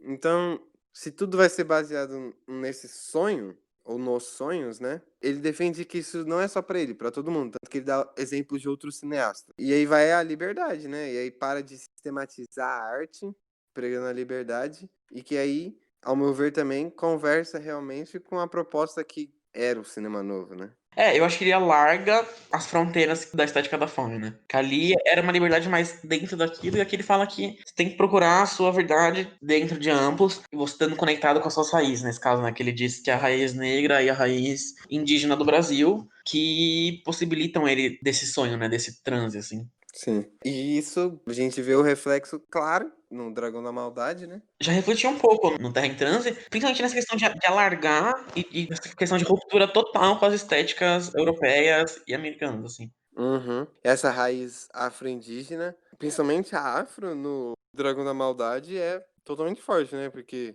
igual o Valério falou lá no começo, já fala, né? É a união, assim, vai, uma religião que era do colonizador com a religião de matriz africana, mas que no filme, a parte do colonizador, assim, enquanto no Deus e o Diabo tinha lá uma figura meio católica, aqui isso é inexistente no Dragão da Maldade. É uma religião ali muito própria dessa ligação, dessa raiz brasileira que o Glauber defende, né? Não, e também porque o Deus e o Diabo, você tinha uma coisa mais real, então ele foi se apoiar em coisas que aconteceram realmente. Então você tem Padre Cícero, Canudos e tudo isso, por mais que tivesse um sincretismo, partia do catolicismo, né? Sim. Catolicismo como fim e como meio ali, mesmo que no momento ele acabasse atingindo outras religiões e rolasse um sincretismo ali. Mas esse filme não, esse filme, como ele entra nessa coisa completamente nesse transe, né? Ele vai mais para raízes mesmo, uma coisa muito mais própria, assim, muito mais única. Aham. E essa liberdade, assim, que ele prega, dá pra ver também nessa temporalidade que o Dragão da Maldade ganha e que ele dá pro cinema deles, pra essas duas obras que a gente tá falando, né? Que é a duologia, assim, né? Deus e o Diabo e o Dragão da Maldade. Porque Deus e o Diabo, vai, ali não fala quanto tempo se passa, mas se você pegar os fatos, ele encontra com Corisco 3 dias depois que Virgulino é morto. Virgulino é morto em 38. Corisco vai ser morto no final do filme. E na vida real ele foi morto em 40. Só que ele já passou muito tempo lá com o Beato. Então o filme decorre uns anos ali. Se a gente for dar uma temporalidade, tipo, de 35, vai, 36 pra frente. E acaba em 40. E o Antônio das Mortes já era uma pessoa vivida, assim, né? Ele já tinha matado todo mundo. E aí o Dragão da Maldade, que é lançado em 69, já começa mostrando assim o mundo real. Caminhão, um extra no DVD que lançou da remasterização do Dragão da Maldade, o curta Milagres, que é um documentário. Eu acho que dá pra encontrar ele na internet facinho. É curtinho, é 15 minutos. O Ismael Xavier tem uma fala lá que mostra isso, né? Que ele cria uma atemporalidade na história, quebra as barreiras do tempo, assim, porque a outra não tinha um tempo definido, mas era claramente no passado. Essa parece ser no passado, mas tem todos os elementos Do futuro, né? do futuro, do presente, do momento que foi lançado. Ele é muito anacrônico, né? Principalmente aquele plano final, assim, do Antônio dos Mortos saindo da cidade, na rodoviária. Você tem um comecinho ali dele na cidade, dele andando, e tá tendo um desfile, e ele no bar. Que você vê, tipo, nos tempos atuais. Só que tem um estranhamento, porque, tipo, passou 20 anos. Eu acho que o próprio Antônio fala isso, né? 20 anos que não existia cangaceiro, uma coisa do tipo. E ele não envelheceu nada, né? Sim, então. E aquele final, assim, depois você passa o filme inteiro na cidade. É da cidade da montanha ali, no sertão, e plá, e daí ele na rodoviária, assim, no final, cheio de caminhão, cheio de coisa. Cria um anacronismo, assim, que é muito interessante. Essa coisa realmente desse transe, porque ele já tá meio que elevado, assim, no tempo. Não existe em lugar definido, né? Uhum. E ser colorido também colabora. Sim, Já quebra qualquer relação com a estética da fome. Foi o primeiro filme dele colorido, né? Foi o primeiro filme dele colorido, o primeiro filme que ele fez gravando som direto, porque o Glauber dirigia.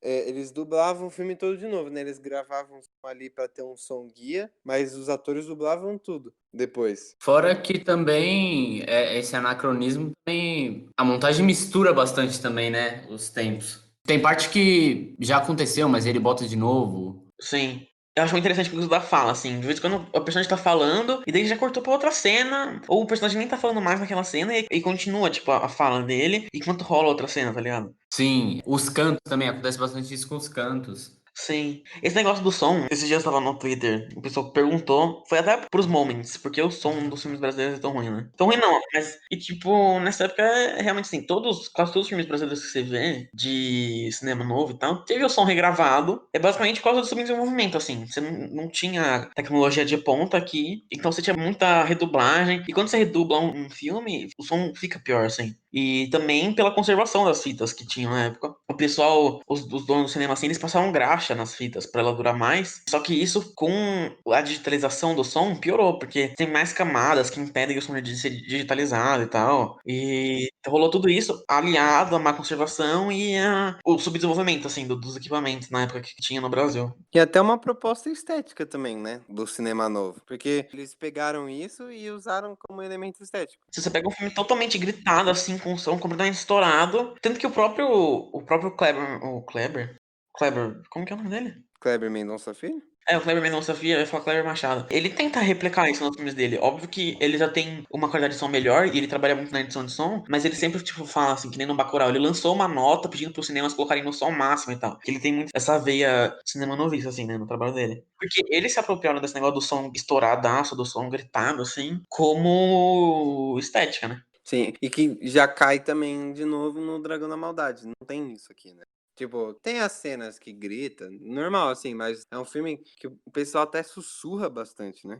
Aham. Eu acho que o Dragão da Maldade, ele é um filme, por mais que ele seja melhor tecnicamente, em questão de equipamento e tal, ele se aproxima mais do cinema marginal. Ele tem uma aproximação do cinema marginal, eu vejo, assim, na questão da câmera ser mais livre, eu acho, dela passear, assim, pelas multidões e tal, desse grito, dessa euforia, assim, de ser uma coisa mais espontânea, sabe? E não tão regrada. Eu acho que o cinema do Glauber meio que evoluiu dessa forma. Eu não vi depois do Leão de Sete Cabeças, né, que é de 1970. Mas no Leão de Sete Cabeças eu vejo bastante do cinema marginal. É bem livre o filme. Tanto que o filme que é lançado no mesmo ano, o Copacabana Mon Amour, do Sganzerla, eu vejo muitas semelhanças em como é gravado, em como a câmera se movimenta no Copacabana Mon Amour e no Leão de Sete Cabeças. Fora que no Leão de Sete Cabeças, ele também já... A temática do filme já é meio que uma quebra com o colonizador, com o imperialista. A temática é basicamente isso. Então, rola bastante disso pra frente, ele faz bastante isso. O Glauber, ele era muito crítico ao cinema marginal, né? Sim. O cinema novo e o cinema marginal não se conversavam muito na época. Só que você vê na incorporação, assim, de algumas questões estéticas do cinema marginal no trabalho do Glauber. Principalmente nesse filme, eu enxerguei, assim, essa coisa da câmera ser livre e tal. Por essa questão do trânsito, assim. Porque se você vê um filme da Bel Air, por exemplo, esse filme é completamente deslocado da realidade. Ele não tem nenhuma questão de ser realista, assim. É porque era um filme quase documentário, assim. Eles filmavam na rua, botava ali o cara pra atuar, gritando assim, no meio do pessoal e o pessoal passando. Isso criava uma dualidade, assim, interessante. o pessoal na rua, assim, sem entender nada, passando, olhando pra câmera e tal, os personagens atuando. Eram filmes completamente experimentais, não tinha roteiro nem nada. Só que você vê isso no filme do Glauber, porque nesse filme tem muita cena que ele tá filmando, assim, na cidade, é uma procissão meio cantada, assim, meio parece um bloco, né, essa coisa religiosa. E parece que o pessoal meio que não foi muito avisado, assim, entendeu? O pessoal olha pra câmera mesmo, sabe? Tem toda uma relação, assim, mais próxima com a multidão que você enxerga muito no cinema marginal, por exemplo.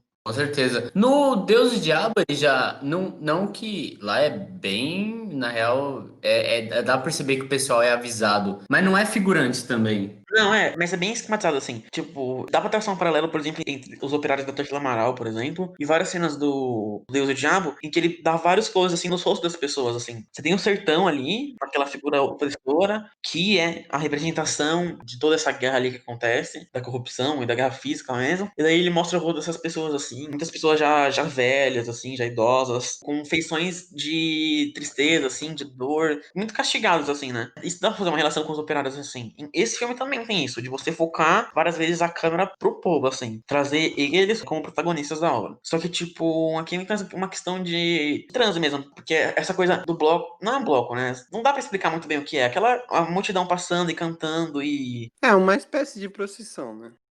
Só que essa coisa mais livre, assim, a câmera que passa no meio ali, o pessoal olha, grita e canta e reza, tá ligado? Sim, mas também não chega a ser invasivo, né? Não, não chega. E, tipo, se você vê um sem essa aranha, o pessoal passando na rua assim, a câmera vai e foca na cara da galera, assim. Então. Tipo assim, enquanto o primeiro ele é mais focado nessas lutas que vão permeando o sertão, e daí ele vai tirar essa coisa mágica dele, né? Essa forma. O sonho, assim, do segundo, ele vai tirar essa assimilação das pessoas que estão ali, tá ligado? Dessa coisa mais lúdica mesmo. Das pessoas que estão ali, sabendo que são filmadas, sabendo que fazendo um filme. E os próprios personagens, assim, eles têm uma psicologia mais autoconsciente do que eles são, sabe? Que nem o. Eu esqueci o nome do cangaceiro. Coirana. Ele incorpora todo o cangaço nele, porque ele é o último. O último não, mas tipo assim, todos os cangaceiros morreram, eles viram, e ele nasce assim, talvez como uma reencarnação do Lampião e tal. Mas aí o bando dele, assim, o pessoal que ele anda, tem o pessoal que é cangaceiro, tem o pessoal que é beato, tem aquela santa, né? Tem uma coisa muito misturada e tal. Ele meio que tem toda essa incorporação de anos de tradição, de sincretismo religioso dos beatos, do cangaço. E daí o próprio Antônio das Mortes, durante o filme, ele passa por tantos personagens, assim. Ele não é só o Antônio das Mortes nesse filme. Ele tem todo um arco, assim, que ele passa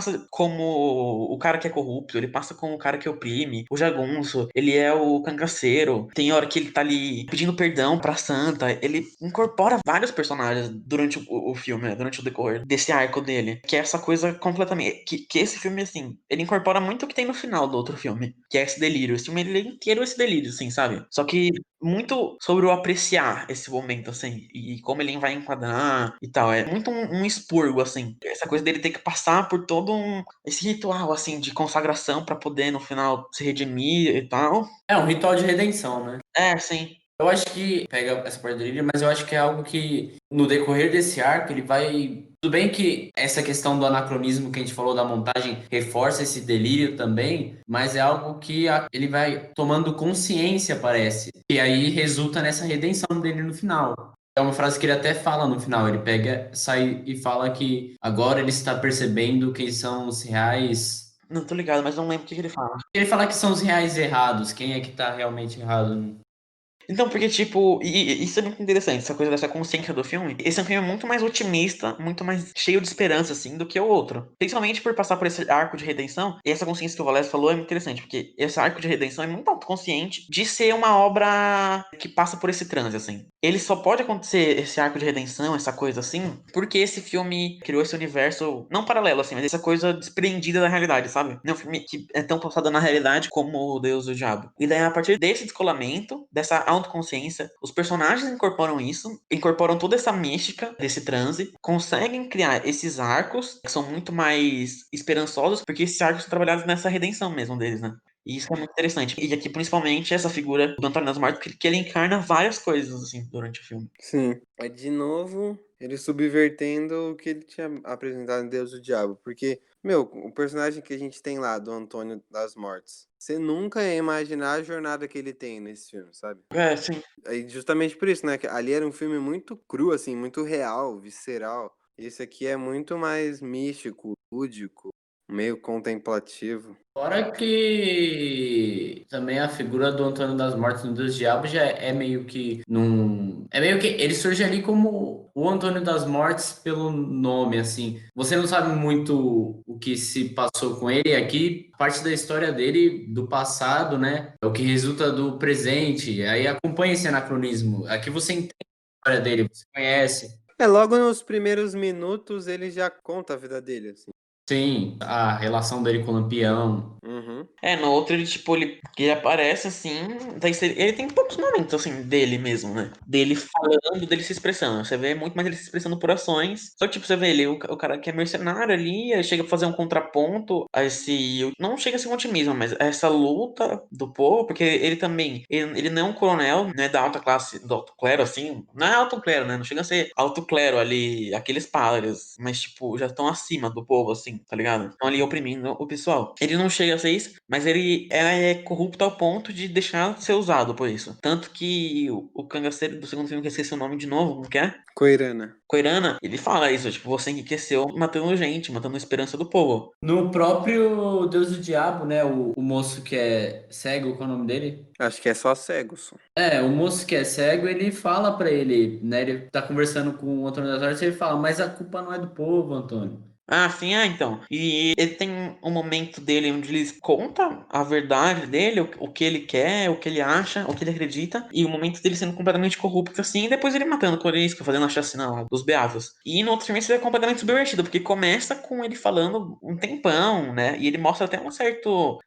uma nostalgia, assim, uma saudade dos cangaceiros, né? Quando ele conta a história dele com o Lampião, a história dele com o Corisco. Porque daí já quebra uma expectativa, já quebra uma figura, só que ao mesmo tempo que tem uma nostalgia, ele quer ir lá pra matar o cara. Ele quer ir lá pra ter certeza de que ele vai matar o cara, vai matar o último cangaceiro, sabe? E isso que é muito interessante, essa total quebra de expectativa. Que ela só pode surgir por causa da estética do sonho, assim, de ser um filme completamente, de novo, baseado num transe, né? O Antônio das Mortes parece estar num transe também, né? Principalmente quando ele vai falar com a santa, quando ele pesa a consciência dele realmente, né? Depois que ele fere mortalmente o Coirana, depois que ele vê Coirana meio que incorporando o espírito, assim, né? Do Lampião e do Corisco, falando coisas que eles falaram, meio que personificando a história do cangaço inteiro, né? Ali nos últimos momentos de vida, ele vai meio que entrando num transe, assim, até que a câmera começa a filmar ele de jeito diferente, assim, sempre mais enquadrado sozinho, centralizado, mais quadro, mais perto dele, assim. E aí os movimentos dele tá sempre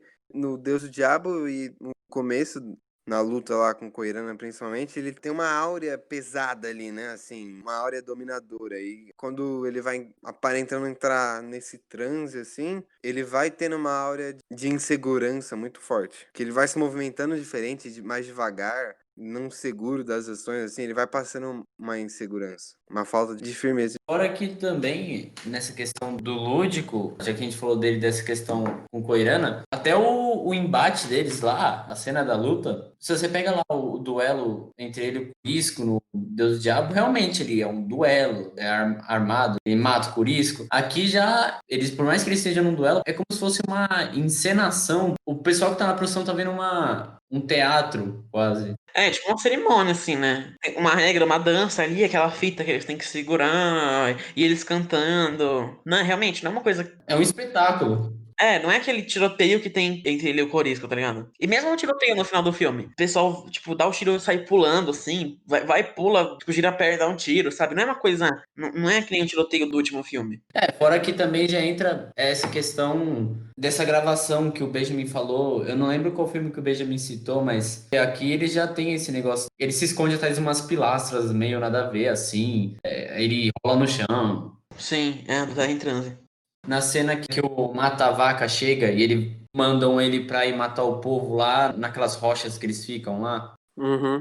Antes dele matar o povo lá, ele tá lá dançando com o povo também. Então, essa procissão, assim, ela carrega um misticismo muito grande o filme todo. Quem lidera ela, quem participa. Desde do próprio Koirana lá, nos momentos de delírio pré-morte, incorporar uma ancestralidade do cangaço, por assim dizer. Aí a santa é tipo, uma líder religiosa, mas que ela não fala nada, sabe? Ela é uma figura incorporada ali só. Como se fosse uma presença só, né? Uma presença personificada, a presença de algo místico. É uma coisa muito imagética, assim, né? Ela diz ali pela imagem dela. Sim, é. E o povo conduz a música, as danças, e aí vai criando esse transe, né? Vai colocando as pessoas meio que num sonho, assim, né? Tipo, carrega todo um poder místico que vai afetando todo mundo, desde vários momentos, assim. Primeira vez que o Antônio se depara com a multidão, ele estranha, e o personagem do Otton Bastos, que é o professor, fica rindo, dando risada, joga cerveja na cara, assim. Já começa a mostrar ali um delírio coletivo que vai ter, assim, né? Não que seja um delírio coletivo ruim, mas é um delírio coletivo, assim. É um transe coletivo, né? É, Eu acho que ela marca um papel bastante de presença também, mas não uma presença igual a da Santa. É aquele outro que também tá lá com o Coirana e com a Santa. sim, sim, eu não lembro o nome dele agora. Ele é meio como uma presença, mas não é essa presença igual a da Santa, que é algo personificado. Ele realmente é uma pessoa ali da trama, mas eu não consegui entender muito bem o que que ele representa ali no meio, mas Quem? o que tá com o Coirana e com a Santa? Sempre de vermelho, assim, né? Isso. Ah, ele é uma figura religiosa, assim, mas não chega a ser um santo, mas também é tipo um sacerdote, eu acho. Sim, é o que eu entendi também. Ele realmente fica meio que numa, pelo que eu percebi assim, ele meio que fica numa posição de servidão, não sei. É, ele é tipo um guardião, assim, tanto que no final do filme é ele que sai no cavalo levando as, né? Sim. Ele que mata o coronel, né? Não, não é coronel, o cara? Não, É coronel, cara. não, Antônio quem mata? Não, ele vem com uma lança assim e mata o coronel. Verdade, verdade. É uma representação. Não sei se agora eu tô viajando, mas. Será que. Não, não é uma representação de São Jorge, né? É, pode ser, né? É, então, é o que eu pensei. O cavalo branco, a lança. É, então.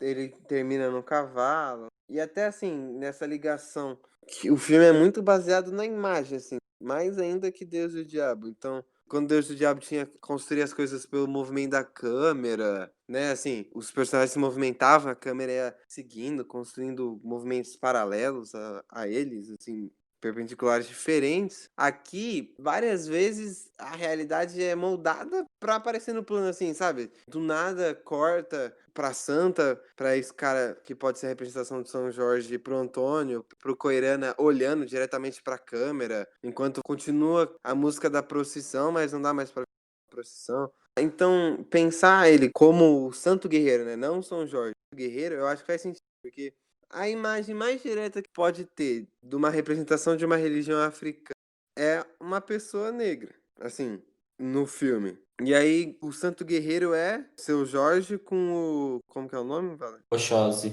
Oxóssi. E de vermelho.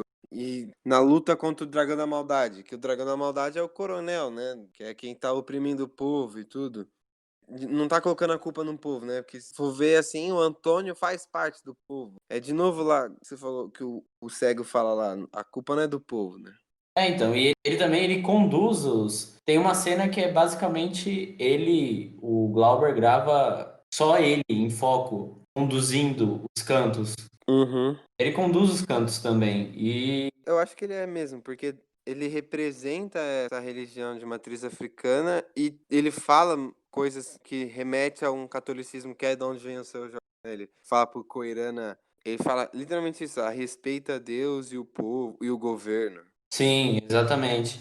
Então acho que ele é essa representação dele dentro do filme. No fim das contas, o Santo Guerreiro é esse cara, né? Sim, que ele mata o dragão da maldade, que no caso é o coronel. Sim. O filme é várias coisas, né? Sim, ele é recheado de simbolismo, né? É aquela questão do sincretismo cultural. Não tem como falar de sincretismo cultural se não trazer, né? Essa simbologia. Sim. E ele é livre a ponto de abordar vários temas sem necessariamente tentar encerrar eles, dar um ponto final ali no filme. Sim, Ele vai traçando várias coisas, assim, né? O personagem do Hugo Carvana, que é o cara que contrata o Antônio, é muito representativo nisso, assim. Ele não tá ligado nessa coisa do misticismo, mas também não tá totalmente ligado ao negócio da maldade, né? Do coronel. Ele é um cara completamente frouxo, assim, né? Tipo, tem de lá nem indicar. É, e aí ele vai trilhando outros caminhos, assim, né? Outros temas.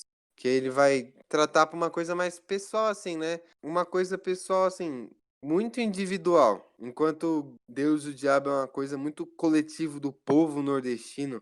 E aqui também tem essa coisa, né? Acho que aqui, mesmo sendo uma outra estética, ainda carrega totalmente o povo nordestino. Esse personagem representa mais. O dilema dele é muito mais individual, né? Sim. Então, questão do que ele trilha vários caminhos também. O final dele conclui muito bem isso também pra mim. Digamos que o ponto final do filme seria a morte, né, do dragão. O Sangue Guerreiro vai lá e mata. Aí meio que a consciência, né, dessa consciência que a gente falou, a consciência do que seria o lado errado e meio que um lado vencendo, seria isso o ponto final. Mas não tem um ponto final porque ele é meio aberto, porque o Antônio das Mortes, ele vai lá pra estrada. Aí você não sabe o que vai se passar com o professor e com a esposa do coronel. Você não sabe o que passa com o próprio Santo Guerreiro depois disso. Então é um final, por mais que ele conclua a narrativa, né? Ele deixa certas coisas abertas, certos caminhos que ele trilhou aberto. Tipo, ele pegando a estrada ali, é meio que parece que vai levar toda essa experiência que ele teve ali numa cidade totalmente à beira da realidade, à beira da sociedade ali, muito no interior, ali na beira de estrada, realmente pro Brasil, né? Que a estrada no Brasil é o símbolo de união nacional, de união territorial no século XX, né? Sim, aham. Então ele vai pegar ali a estrada e toda essa relação de raiz afro-indígena, de sincretismo religioso, todo esse transe místico que teve ali, ele meio que vai passar pro Brasil, porque é isso que é o cinema do Glauber, né? Um cinema revolucionário, assim, político nacional. Daí ele vai criar ele evoluindo a identidade nacional brasileira no cinema. E você não tem mais pra falar, Pedrinho? Não, então, eu acho que principalmente essa coisa aí, junto da. Principalmente aqui na geografia, né? Porque ele representa uma coisa de avanço geográfico que o Brasil passava na época, né? Anos 60 ali, depois do Kubitschek e tal, o Brasil teve um grande avanço com as coisas, e daí você tem esse anacronismo que ele surge disso, né? E essa coisa que você falou eu acho muito interessante, das estradas que ligam o país. Mas principalmente essa coisa desse encontro com um novo tempo, assim. Num filme que se passa. Você sente que ele passa inteiro no passado, só que você tem esse final que liga isso ao mundo atual, né? Essa coisa de passar realmente essa visão, esse transe. Você tá na rodoviária ali, que é o lugar onde ligam as rodovias, né? O pessoal para ali. E você tá ali parado, procurando um novo caminho pra trilhar, né? Levando esse transe pra algum lugar. Eu acho que é muito legal que ele tem essa coisa de. Ele faz um contraponto numa cena muito interessante. Passa a procissão na cidade, bem no começo. Tem um corte. O filme começa com uma procissão, se eu não me engano. Acho que é isso, né? Começa. Ah, não. Começa com o Antônio das Mortes matando um cangaceiro. E depois corta pra uma procissão e tal. E logo depois corta pra um desfile nacional, assim. Uma coisa meio militar e tal. E daí você tem um contraponto entre a cidade ali. Primeiro que a cidade tá toda modernizada. E o Antônio das Mortes continua se vestindo como se ele tivesse ali no final do primeiro filme, assim, 1940, se vestindo como se estivesse no cangaço, com aquela roupa ali pra se passar, né, um tempo ali, tá ligado? Pra se proteger dos perigos, assim, naturais ali daquele lugar que você tem. Então, aquela roupa toda de couro, assim, dos pés a cabeça, com um chapéu, daí beleza. Isso já faz o contraponto que o Antônio das Mortes tá meio domesticado, assim, né? Ele matou um cara no começo do filme. Você tem toda a cidade ali que tem uma tradição imortal, que é todo esse cangaço místico que ele cria com esse bando do. Esqueci o nome do cara de novo. Coirana. Com todo esse bando do Koirana, que não é um bando do Koirana, assim. É toda uma outra coisa, assim, né? Essa coisa completamente mística. É meio que uma união, né? Do Beato com o cangaço. Só que também, né, é mais, né? Porque não é o beato clássico, né? Aquele beato católico, é outra coisa. Então você tem esse lugar, que é uma cidade, assim, mais antiga, no meio do cangaço, assim, e no meio do cangaço, no meio do sertão, e é interessante que eles se reúnem na montanha, né? Que tem de novo esse simbolismo aqui. Só que a montanha é muito mais aqui como um símbolo de resistência, essa coisa enorme, gigante da natureza, no meio do sertão, assim, inabalável, né? Então você tem essa cultura imortal, inabalável, e essa cidade que meio que representa isso. Então todo esse transe ali corta pra cidade modernizada, com um desfile completamente diferente do desfile que você tem no interior, que é. Como que é o nome? É Serra das Piranhas, coisa assim, não é? A cidade. Serra dos Milagres, eu acho. Aham. E ali tá tendo um desfile completamente orgânico, assim, uma coisa do povo ali cantando, dançando, rezando, e corta pra cidade. um plano, assim, a câmera nem se mexe, é um plano estático, passando, assim, um desfile meio nacional, uma coisa meio militar e tal, com as bandeiras, e a imagem do Antônio das Mortes, meio que o Antônio das Mortes domesticado, assim, né? Uhum. Ele passou uns 20 anos ali e tal, e ele foi sendo englobado nessa coisa. Só que essa figura dele por si só já representa uma luta contra essa domesticação. Tanto que logo que ele começa a falar do passado, ele já sente uma grande nostalgia. Daí meio que isso, ele passa por esse processo de toda a redenção, que também passa por esse processo dele saindo da cidade, basicamente, da cidade, dessa modernização, dessa coisa colonizada, assim. Pro lugar ser válido, ele precisa ser modernizado, precisa ser completamente certinho, assim, sabe? Daí ele leva isso pra essa cidade. Pra essa cidade, não. Passa o filme inteiro depois na cidade ali, que é um bastião, assim, que segura o tempo, a cultura brasileira. Eu pesquisei aqui para você, Jardim das Piranhas, o nome da cidade. Ah, tá. Obrigado. E daí ele passa depois o filme inteiro nessa cidade, assim, nessa montanha, nesse sertão, que aqui não tem tanta essa opressão do sertão, né? Que nem tem no primeiro. Sim. Parece até um matinho ali, né? É, sim, é mais um sertão mágico, assim. É uma cidade meio que resiste ao tempo, que engloba as tradições. Daí, em todo esse processo que ele tá passando, completamente, assim, autoconsciente do personagem e tal, de transe, ele meio que retoma nele essa coisa da tradição imortal, do transe, da reconexão com as raízes brasileiras. E quando ele vai pra rodoviária é meio que isso, que realmente você falou. Essa coisa dessa expansão, assim. Então, esse processo todo dele, e ali aquele final super anacrônico dele, que passou o filme inteiro naquela cidade, ali numa rodoviária, com os caminhões, com os ônibus. Essa coisa, tipo, dele meio prestes a desfazer aquilo, né? O filme tem essa visão otimista. Até daria pra ter uma visão mais pessimista, assim, dependendo de outra construção. Tipo, ele se depara ali. É um final meio ambíguo, assim, se depara ali com aquelas coisas e meio que o mundo já é outro tempo, né? Por mais que ele tenha ficado ali. Mas eu acho que o filme inteiro ele tem uma mensagem muito mais otimista que isso. Principalmente partindo do arco de redenção, sabe? Ele se encontra ali pronto pra enfrentar o mundo moderno, uma coisa assim. Não o mundo moderno, mas o mundo do jeito que tava, desconectado das tradições, assim, basicamente. Pra levar esse transe, esse sonho pro resto do Brasil. Esse otimismo, assim, que é claro, principalmente quando você vê, no momento em que ele dá a sequência que acontece depois que ele dá o golpe mortal no Coirana, carrega um ar pisado, um pessimismo, mas a cena propriamente da morte do Coirana, né, que ele toma o golpe, mas morre bem depois. Ele passa um tempão delirando ali, né? Mais do que o comum. Então, mas ele morre lá na colina. Então, a cena dele morrendo lá depois, e depois que o Antônio vai enterrar ele, lá onde ele tinha conversado com a Santa, tem outro ar já, não tem mais esse pessimismo, assim, porque já é o Antônio terminando a jornada de redenção dele. É, ele é renovado, né? Ele é renovado. Então, o pessimismo que podia ter já não tem mais, assim. Ele já foi transpassado, já é um otimismo, assim, já foi ressignificado, né? Sim, sim. Eu vejo bastante. Também tem essa questão do misticismo da cidade, né? Desse grupo, ser tudo aquilo que. Toda aquela imagem, né, que carrega, tudo junto ali, os beatos, o cangaço, etc. Também tem uma cena que reflete bastante isso, é o professor ensinando as crianças no começo do filme, né? O professor meio que ele personifica uma alma na cidade, assim, né? Ele tem uma coisa meio. Ele não chega a ser um bobo da corte, porque o bobo da corte faz as críticas meio controladas, assim. Ele é muito mais expansivo, assim. Ele sempre tá ali, da cara de todo mundo, assim, né? Só que ele não tem medo de quem ele tá enfrentando. Ele não faz uma crítica controlada. E nem faz uma crítica, propriamente. Ele só ri da cara da pessoa. Isso é muito interessante.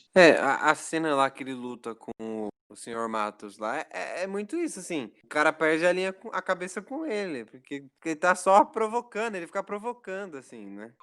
Não chega a ser uma crítica, né? Ele tá chamando ele de palhaço, não sei o quê. O professor é interessante, né? Porque o Antônio, assim, carrega ele no final do filme lá. Então é meio que, de novo, assim, ensinar o que foi absorvido ali, né? Passar pra frente. Porque, que nem o Valécio falou, no começo do filme ele tá lá contando a história do Brasil e aí ele faz questão de pontuar a história do Lampião, né? Então é isso, né? Ele passando essa nação, assim, a história da nação. Essa alma imortal do cangaço, né? É. É uma alma imortal de um lugar meio criado pra ser isso. Tipo, eu não sei explicar.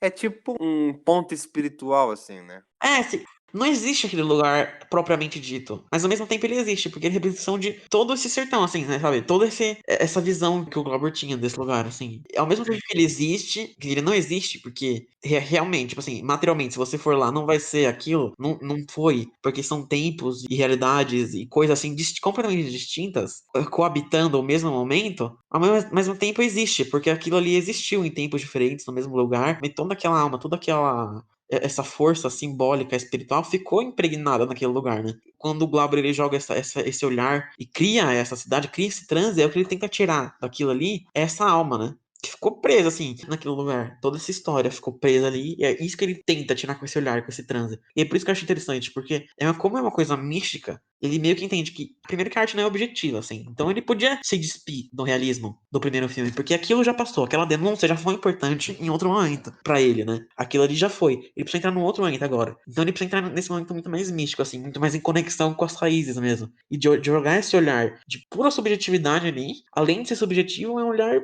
meio transcendental, assim. E tentar tirar daquele lugar esse espírito ali que ficou impregnado de anos, assim, de violência, mas também de misticismo e de história mesmo ali. Uma história que é muito renegada, assim, no Brasil, sabe? Não é a história que você ouve na escola e tal. Uhum. Queria trazer elementos que fazem parte da construção social do Brasil, que são renegados por essa educação colonizadora, né?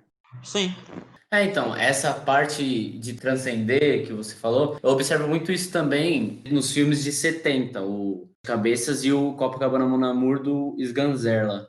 De formas diferentes. No Leão de Sete Cabeças tem essa questão de transcender essa parte histórica, porque eu acho interessante que no Leão de Sete Cabeças não tem uma representação brasileira. Ele basicamente desloca a gente para África, não tem uma representação brasileira, é só a representação estrangeira, a do revolucionário, que no caso não é brasileiro, né? Ele é argentino, eu acho que ele é argentino, não lembro. Ele não é brasileiro. E a dos moradores locais lá, né? E a forma como ele traça essa história é algo a fim de transcender justamente também pelos movimentos dos corpos. Tanto que chega uma parte que os atores agem de forma animalesca, começa a agir de forma animalesca, ele meio que explora esses limites dos corpos. E no Copacabana Amor ele também, o Sganzero no caso, né? Explora esse limite dos corpos também, tanto que a todo momento eles estão meio que Gritando, assim, né? Tipo, isso. em relações muito extremas, assim. O Sganzerla ainda é parte de uma relação extrema com o plano aqui, né? Que além de ser um plano muito mais livre e estável, ele pegou uma câmera. Como que é o nome? É Scope lá, o quê? CinemaScope. Ele pegou uma câmera que era, tipo, uma tecnologia muito avançada, assim, ainda mais um filme marginal da Bel-Air, assim, tá ligado? Que era uma coisa subdesenvolvida na época. Pegou pra tentar explorar esses limites do plano, tá ligado? Isso é muito interessante. Sim, eles exploram isso, é realmente isso, dessas relações extremas, tipo, o cara jogado lá no meio do lixo, comendo lixo, a relação dele também com a mulher lá, com a que a Helena Guinness faz, né, ela, todas as relações. Sim, então, é uma relação temporal também, porque, tipo, ele começa a falar, por exemplo, a árvore genealógica da. Como que é o nome dela? É Selena Silk, é o quê? É esse mesmo. E ela vai, tipo, ele fala, tipo, várias pessoas, então é uma relação, tipo, extrema com tudo. O filme ele é completamente extremo. Ele é extremo com tudo, exatamente. Além de também remeter ao misticismo, né? E aqui é completamente. Ele, tipo, ele não tem um sincretismo, assim, ele é completamente ligado às religiões de matriz africana. Sim, completamente, completamente.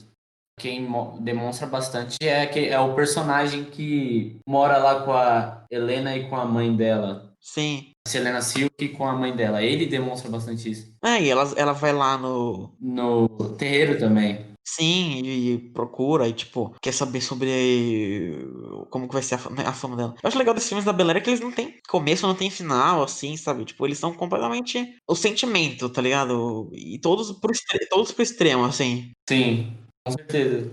Aí a gente aí dá pra perceber essa questão de entender. Dali pra frente, tem muitos filmes que tentam explorar esses limites. Sim. Eu acho que o Dragão da Maldade trabalha um limite, assim, um extremo, um limite assim, mas acho que mais sutil e um limite mais um extremo assim, em outra pegada, uma coisa mais espiritual, né? Ah, sim, com certeza. Eu acho que ele, assim, ele é o produto disso, porque ele só foi possível a partir de alguns momentos, assim, de ruptura com o cinema estrangeiro. Ele é completamente único, assim. Só que ele não precisa demonstrar. Porque, assim, enquanto o Terra em Transe, ele era completamente único também, só que ele precisava ser gritado, ele precisava ser feio, assim, ser sujo. Precisa realmente representar uma quebra de paradigmas. Enquanto esse filme, ele é porque, assim, a época pedia um filme assim, né? Um filme que quebrasse qualquer padrão. Enquanto o Antônio das Mortes é completamente despido de uma vaidade colonizadora, estética, só que ele não precisa ser. Não precisa jogar na sua cara isso, entendeu? Colocando em palavras assim mais fáceis. Ele, de um jeito mais palatável, assim, não precisa ser tão gritado, tão sujo a toda hora, sabe? Porque ele já vai em outra estética. Porque já existiu um Terra em Transe pra ser extremo, pra deixar que esse filme seja completamente desprendido de relações coloniais, assim, sabe? Só que não precisa ser tão extremo porque ele já passou por essa época. O mundo já tinha, a historiografia do cinema já tinha passado por essa época. Mas ele realmente, ele tem uma relação extrema, porque ele é um filme que busca um outro meio do cinema, um outro extremo do cinema na época. Ele tem essa relação, só que ela não é tão exposta assim, porque ela não precisava ser tão exposta pra obra do Glauber, né? Aham. Mó da hora uma cena, a cena que começa a tocar Carolina do Gonzaga, eu gostei pra caramba. Qual? É a cena que o Batista e o Mata-Vaca estão forçando o cara que ajuda o coronel e a esposa do coronel a se beijarem. Ah, sim. Aí toca Carolina. Não, esse filme é muito bom, as músicas dele. As que não foram feitas pro filme e as que foram feitas. Uhum. Ele tem todo um caráter mais de ópera. Não ópera, assim, mas de cântico, assim, de cordel mesmo, né? Sim. O Dragão da Maldade também, só uma curiosidade aqui também, ele fez dia 14 de junho, 51 anos, e foi lançado no Brasil. Esse foi o filme que o Glauber ganhou prêmios em festivais, mais especificamente em Cannes, né? Ele ganhou a Palma de Diretor em Cannes. Depois ele ganhou de melhor curta-metragem com Di Cavalcante também. Ele ganhou a semana da. Ele ganhou outro prêmio da crítica, mas que não é dos oficiais, sabe? Das competições paralelas também com esse filme. De melhor filme de alguma competição paralela de Cannes também. Mas aqui em Cannes eles não costumam dar o prêmio pra mais de um filme. Então, tipo, se um filme ganhou o melhor diretor, ele raramente vai ganhar a palma de ouro e tal. Sim. Eles não. Eles, tipo, consideram como se fosse várias palmas. O melhor diretor estava representando o filme, não o trabalho do diretor em si, né? Sim, é. Deu pra ver isso também na cerimônia do ano passado, que eles premiaram o Atlantic da Mati Diop. Sim. Que aliás vai rolar um episódio sobre o avô dela. Tio dela, tio dela. Tio dela, confundi. Fiquem ligados que vai rolar. Jibril Diop Mambety. Então, o podcast Medicina fica por aqui. E eu quero dar um breve resumo aqui do nosso Linktree. A gente fez um Linktree, que pelo Linktree você vai poder ter acesso a todas as plataformas em que nós atuamos. O nosso Instagram, por exemplo, nós fazemos os drops lá, que são comentários curtos sobre filmes, comentários individuais nossos. Por exemplo, eu vou lá e comento o Benjamin vai lá e comenta outro filme, e é em vídeo isso, então fica menos maçante, são geralmente 2, 3 minutos cada filme, com cenas do filme também, e para quem quiser se interessar aí. E também nosso Instagram a gente está fazendo toda terça uma série de indicações que a gente escolhe uma plataforma de streaming e cada um dos participantes dá uma indicação e faz um comentário sobre em texto, em imagem e texto. Sim. No Twitter também nós sempre estamos atualizando notícias que ocorrem. Se quiser ficar ligado no cinema, no que tá rolando, segue o Medicina lá, que a gente tá sempre comentando o que tá rolando, o que tá acontecendo. E indicações de filmes também. Ah, sim, é. O conteúdo nas redes sociais não é o mesmo nas duas redes sociais. Então é legal acompanhar a gente nos dois lugares para ter os conteúdos diferentes. É, porque assim, um conteúdo funciona melhor em cada uma, tá ligado? Aham. Então, a gente posta com mais frequência no Twitter, né? Todo dia tem alguma coisinha lá, pelo menos. Algum comentário de algum filme no Letterboxd, a gente posta, alguma coisa referente ao podcast, alguma notícia, alguma thread. Lá sempre tem coisa. Então, é exatamente isso que eles falaram. E as indicações que a gente faz no Twitter são diferentes da do Insta. Ah, sim, é. Lá no Twitter são indicações mais pontuais, assim. Sim, é geralmente indicações do que a gente falou nos podcasts. Coisas ligadas à notícia que tá rolando. E também a gente tá fazendo uma curadoria de filmes que a gente tá encontrando no YouTube pra dar indicação lá também. É melhor indicar lá do que no Instagram por vários motivos. E lá já fica o link pra acessar também. Mas também ligado no Instagram, porque os drops sempre são ótimas indicações de filmes, né? A gente não falou de nenhum filme ruim no Drops. Exatamente. Fora que também as nossas indicações do Instagram que são focadas mais nas plataformas de streaming, para quem consome as plataformas poder encontrar algo para assistir ali. Legal. E a gente foca até em expandir as plataformas, porque tem plataformas gratuitas que às vezes não é muito divulgada, como a que tá gratuita até o final do ano da SP Cine Play, possivelmente, dependendo de como ficar a situação aqui em São Paulo, vai se estender ainda mais esse período gratuito. O Sesc também tem a plataforma com bem menos filmes, com uma rotatividade similar, em certa medida, ao MUBI, que também tá gratuita e sempre tem filme legal lá. Pô, a Ubo Web, gente, a Ubo Web é ótima. Todo mundo que estiver procurando um filme experimental, provavelmente tem lá. E você perde mó tempão, que tem a lista com o nome de todo mundo lá, você vai, site um monte de gente lá, um monte de coisa. E é um site que vai de filme, tem dança, tem teatro, tem texto, tem crítica, tem um monte de coisa lá no web, que é tipo assim, o web ele é um site, mas também funciona quase como um serviço de streaming, tipo um YouTube, assim, né? É um depósito de quase todo tipo de arte, assim, que você imaginar, você procurar lá vai ter. E tem muita coisa desconhecida, muita coisa obscura lá, que você procurar, você acha muita coisa boa. Você passa, tipo, um ano vendo só coisa do web. Sim. Fora que também tem uns mais jogados assim, tipo arquivo, você consegue achar algumas coisas. O site da Lilian Schwartz também, o próprio site dela tem o material dela lá. Sim, é uma dica boa. Pra quem quiser procurar coisa de diretor experimental, geralmente eles têm site com o trabalho deles. Você geralmente consegue achar no site deles, coisa assim. Uhum. Então é isso. E também como às vezes o catálogo, por exemplo, da Netflix é algo totalmente aleatório, que acaba tendo tanto filme que parece que não tem merda nenhuma para assistir lá, acaba dando uma orientação até mesmo para essas plataformas de streaming grandes que são mais consumidas pelo pessoal. Então é isso, né? E é isso que nós vamos ter. E não esqueça de escutar os 3 primeiros episódios, que é basicamente uma lista dos melhores da década de cada um aqui. E também o nosso penúltimo episódio antes desse, que é sobre o Homem Invisível e suas representações dentro do cinema, onde a gente trilha 4 filmes. A gente vai de 1933 até 2020 agora, então tem assunto, vai lá que tá bom. Pegar esses filmes que a gente fala no podcast como indicação também. Só pegar o dos episódios anteriores dá 40 filmes, mais ou menos, para você assistir. Tanto de Menção Rosa que a gente fez também. Então. E, não, os episódios estão grandes, mas eles estão muito completos, assim, muito bom. Sim, e dá pra ouvir separado. Tem toda a minutagem certinha. A gente vai comentando separado. A gente tá liberando no Letterboxd, né? O nosso Letterboxd é legal acompanhar também. Por causa disso, a gente, além de dividir na descrição dos episódios, tem a divisão mais bem feitinha lá no Letterboxd. Então, mesmo para quem não tem, faça uma conta no Letterboxd, que é uma rede social muito intuitiva e fácil de mexer. E segue a gente lá, que todo dia também tem coisa no Letterboxd. Então, era isso. Obrigado para quem escutou até aqui. E vai acompanhando aí o Mês em Cena, porque sempre é uma coisinha nova que a gente faz. Valeu!